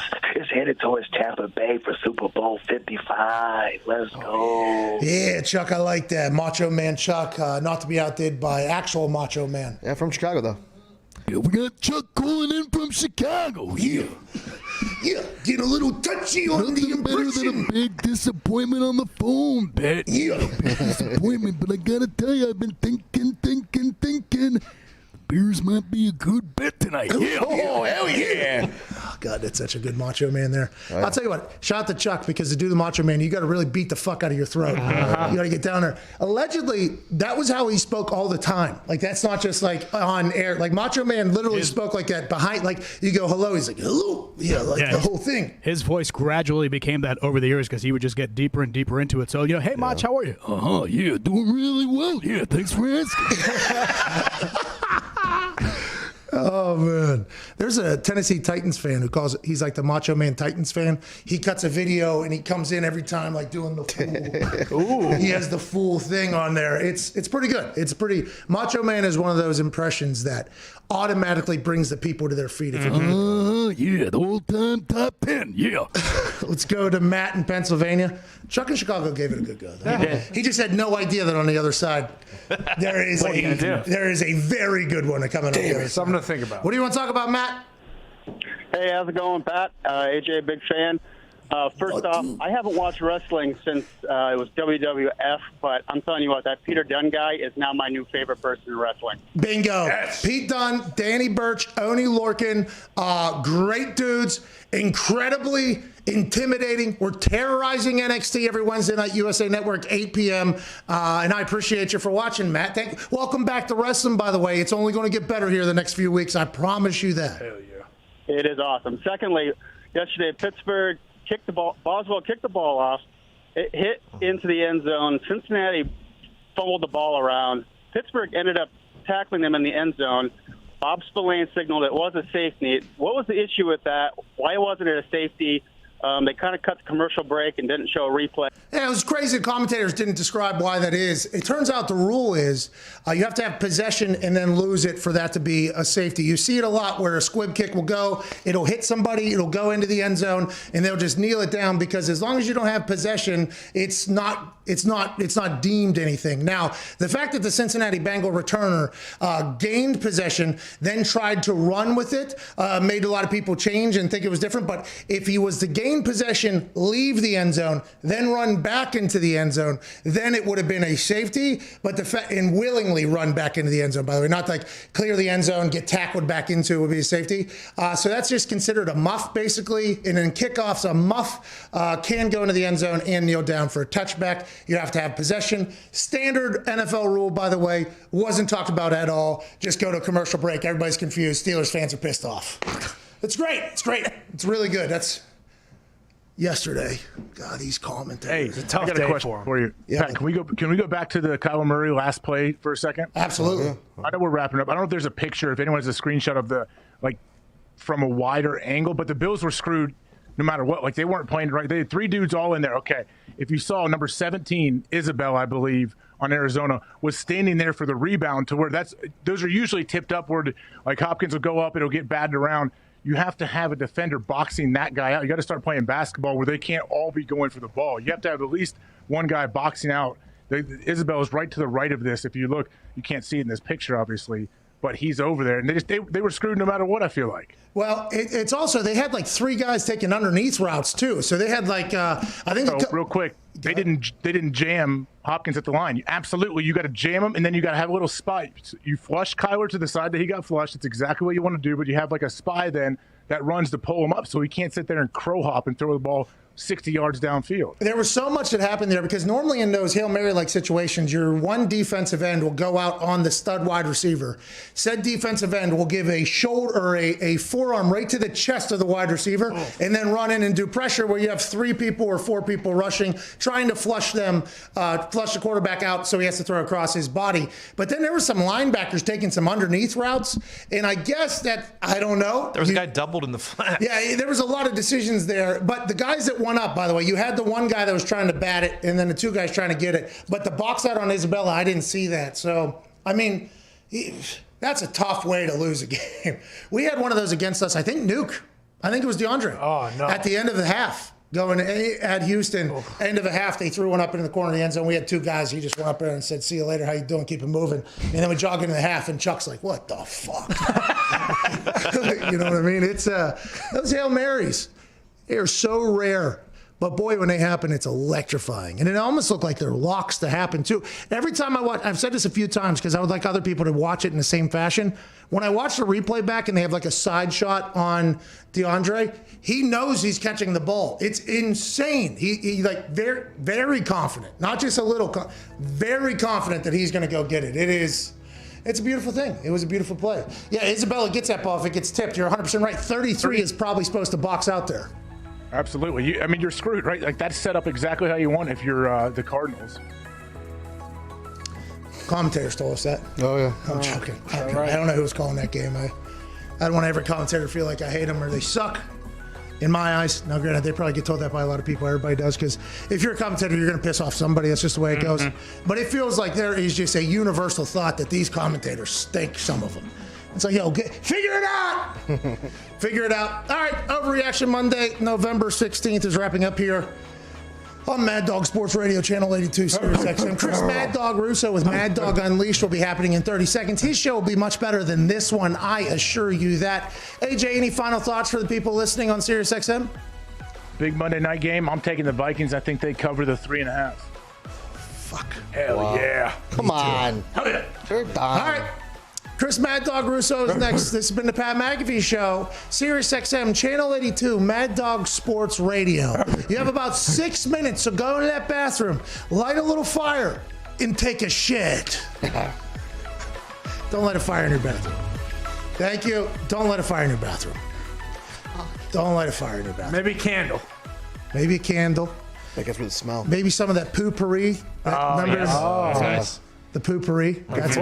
That's potentially something you do. AJ, I want to let you know that Canadip CBD has done it again, folks. In charge forward on solving the next biggest problem everyone has, cost. Canadip's listened and have delivered from a $17.99 tin of dip to the new everyday low price, $9.99. Wow. You may ask yourself, how do you lose $8 like that? And the answer is simple: by bringing manufacturing in-house and building a state-of-the-art facility in the heart of CBD and cannabis, Humboldt County, California. It's the same amazing product at a new everyday low price. Nothing has changed besides more capital in your pockets to bet on Sundays. By the way, to get some tips about what you should bet on Sundays, Hammer Don is a podcast every Monday, Thursday, Friday at 3:30 right here on YouTube. Head to CanadipCBD.com and use my promo code LIPBOOMERS for 15% off the new prices and enjoy affordable luxury. No need to break the bank to kick bad habits. Don't chew tobacco anymore. Chew CBD with Canadip CBD and have it be able to be part of your lifestyle or dipping rotation at a new low price. Once again, head to CanadipCBD.com and use promo code LIPBOOMERS to take advantage of the new everyday low price. Ty, you love this shit. Absolutely. Actually got the pyramid in right now. They taste very good, and it is actually making my knees feel a little bit better, the CBD. Oh! I tweaked my knee this weekend. Damn. Yeah, a little bit worried. Come on. I'm not going to get into the chewing thing or whatever, but I did tweak my knee this week. No, it doesn't have any of the bad stuff in it. Oh, you're right. So I won't get addicted. I just chew that thing? Yeah. Hey, maybe I do need some fucking Canadip CBD in there. Help that knee out. It has no nicotine, has no tobacco, no cancer, just CBD in some it's empty.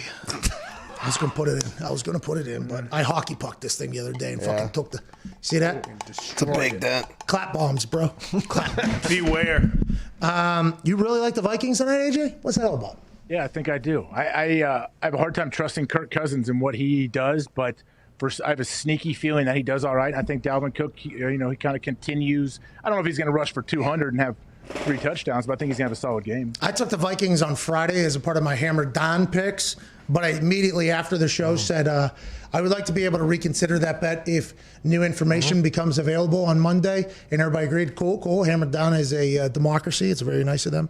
They even let me add the Cardinals bet in last minute, which inevitably was another loss. Very nice. Son of a bitch. Very fucking nice of everybody.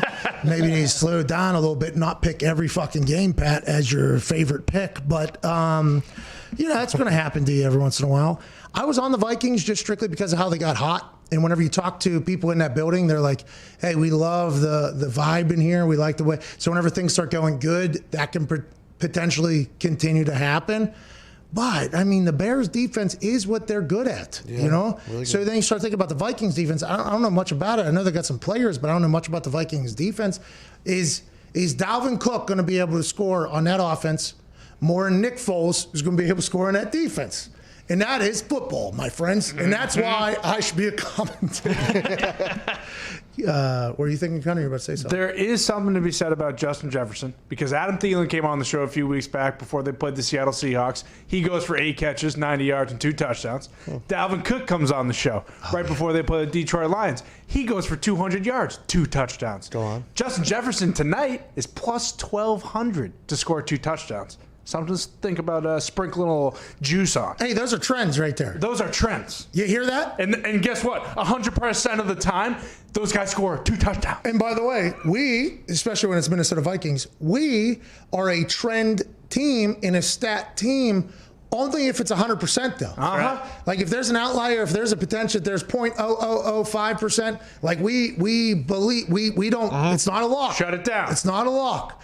But whenever you're talking about 100%, which is what you just said about the Minnesota Vikings locker room with us, I mean, that's something to be considered now at this point, AJ. Isn't that something?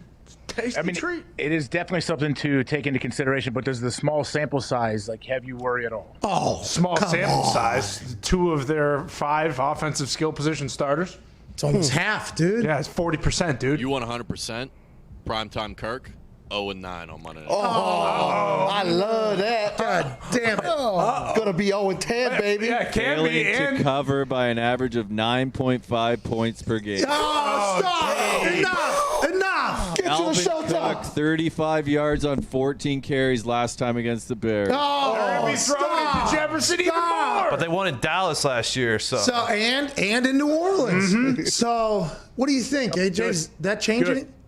This is all good. This just trends in the positive for us as people that may be putting money on the Vikings because it's going to make Zito and the rest of the Bears fans feel that much worse when the Vikings still do this. Oh, yeah. Come on, AJ. It's just going to be fuel on the fire. Like, this is a pivotal game for these two teams. We know the Lions are better. Like, the division is becoming legit. So tonight, I think, kind of can separate either one of these teams. Bears are currently in the 8th spot in the standings for the NFC. Like, Preach it. They can't be fucking around. Can't be fucking around. And you guys won't be fucking around. And Chuck Pagano on Monday Night Football. He loves Monday night. Good in primetime. Bears have. 3:30, I'll make my decision, I guess, alongside the boys. Diggs, Gumpy, Michael Lombardi. AJ, you have a game this weekend or no? I am supposed to do a Marshall game. We'll see if it happens. Hopefully it does. Oh. Hey, let's go Marshall. Well, they're playing UNC Charlotte. They had their last game. UNC Charlotte. They had their last game canceled, so that's not a great sign. We'll see how testing goes this week. What's the name of the UNC Charlotte? They have a cool name, I think. 49ers. Yeah. Nice. And it was cool. We all should have took Marshall this weekend. It was the 75th anniversary. Yeah. Yep. Saw that too That late. was 75th. And by the way, that would have been an easy bet for me to take on game day because I would have been able to tell the whole story. Yeah. You know what I mean? My game day bets, people need to know that normally it's only I'm only taking teams that I know anything about. By the way, just so when I talk, it's literally all I know about. So know that going into those game day picks. I mean, it'd been okay, but just know that. But that Marshall thing would have been a good thing for me to talk about. Fuck, I missed it. Not 75th. That was 50th, incorrect. yeah. But they had the number 75 because 75 guys. Yeah. The 50th anniversary. Yeah, that's a long time. Hey, I'm surprised that doesn't happen more often, by the way. Plane crashes? Yeah. Happened to a soccer team, right? There was that hockey team. Hockey team recently over there. Bus, I believe. So, because there's been some landings, I'm sure you've been a part of on an NFL team, where there's been some landings I've been a part of on an NFL plane. I'm like, that would have been pretty big news, I think, with everybody that's in this particular plane, what just happened there. You know what I mean? Like, there's no guarantee when you get on those planes. And I fly a lot, and I still have that thought every single time I get on there. I'm like, this could be it. Fucking over. Yeah, every once in a while I do have that thought. And like serious turbulence or it just feels weird on like when you're about to land, like, oh man, like are we gonna be dead soon? Like how's this work? AJ. Oh, so there's nothing we can do either. We just got to sit here and just kind of eat it. Take it. Ty had a dream that he and I were on a plane that went down together. Have not traveled. You were not on the plane. Yeah, okay? Ty. That's revisionist history. Ty. It was a fucking commercial flight, Southwest Airlines. All right, you were not on the plane. So Ty and I have not been on the same plane. I am very much like that. Like, I still have a very healthy fear of flying every single time. Now, granted, I put that aside. I'm like, hey, things have to be done here, pal. There's thousands and thousands of flights that take place every single day that you never hear about. You only hear about the bad ones that are, once or twice quarterly you ever hear about. And there's just there's a higher percentage you get struck by lightning, I think, and all that stuff. But as soon as you get on there, you can't help but just go, well, it was the last time I stepped foot on earth there. That was awesome. All right, here we go. I'm out of here. I think that's healthy to do that. I think it's healthy to have that. Respect. Be prepared. Yeah, well, you can't really do anything. You can't really prepare for it. Remember the rugby team that went down out like in the wherever it was in the snow and they started eating each other? That was a good movie. What, dude? The Gray? Alive. It's called Alive. Yeah. I know you guys are Liam probably too Neeson? young. It's a really good movie. Classic. Great movie. Cannibals? What? How do we get to It Canada? was a true story, right? No, Hatchet, dude. You talking about Hatchet? True I story. thought that was a Donner Party. You guys are talking about Hatchet, I think. Where the plane went down, they had a hatchet. He cut down the tree. Great book. Brian's Winter, also a great follow-up to that. Killed the thing. Oh yeah. Man, Hatchet was the first book that I, used the nice finesse of not reading a word, but listening to people talk about it because people enjoyed the book so much. They were so sounded open. good. They were so open with what they wanted to talk about. I'm like, and then what? Oh, yeah. That's crazy. So what did you guys learn last night? Whew. Man, it was crazy that thing did that thing. It was wild. Then they got that fucking, I didn't even know it was called a hatchet. I thought it was an axe. Turns out it's not. Crazy. All right, that's a show. How'd the poll end? Does Jesus take the lead yet? Have you seen our poll, Jay? No. The poll today? I almost got you AQ there. That's tough. You can see how that would be tough. We had the age. AJ, here's the poll of the day. With over 24,000 votes, who's the greatest Hail Mary quarterback of all time? Right now, Kyler Murray, 7.4%. Jesus Christ, 23.2%. Aaron Rodgers, 69.5%. Congrats to Aaron. He's better than Jesus. Congrats to Aaron. Give him the MVP. Give him the MVP. And Pat, he wins at 69%. So do you freeze the poll now? Do you end it? Yeah, we'll do it right now if you want. Yeah, something to think about. Because he'd probably love that, a little bit. Should be. Hey, Zito, are you going to get in trouble for running a poll where Aaron beats Jesus? Like, are some evangelicals going to come after you? We're fair. Hey, it's not us. I can't vote. We didn't vote. We didn't do it. There's no. Hey, you can vote, Zeke. Yeah, but the mail-in ballots might come in this afternoon for Jesus. We're not 100% sure, but here early, 24,000.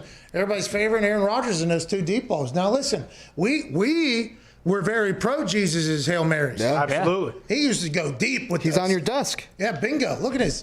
This guy dances because of how many deep balls he threw and that connected. Look at that touchdown dance. By the way, his deep balls are still connecting somehow. Oh yeah. Like at a higher rate maybe than they ever have in the past. It's unbelievable. But now it's Aaron Rodgers Sunday. But Aaron Rodgers, what he did in Detroit, what he did in Arizona, what he does every week, people are like, Jesus, we get it, pal, but that's an awfully long book. We ain't got time for it. Yeah. You ever seen Jesus throw the deep post, Judas of Iscariot?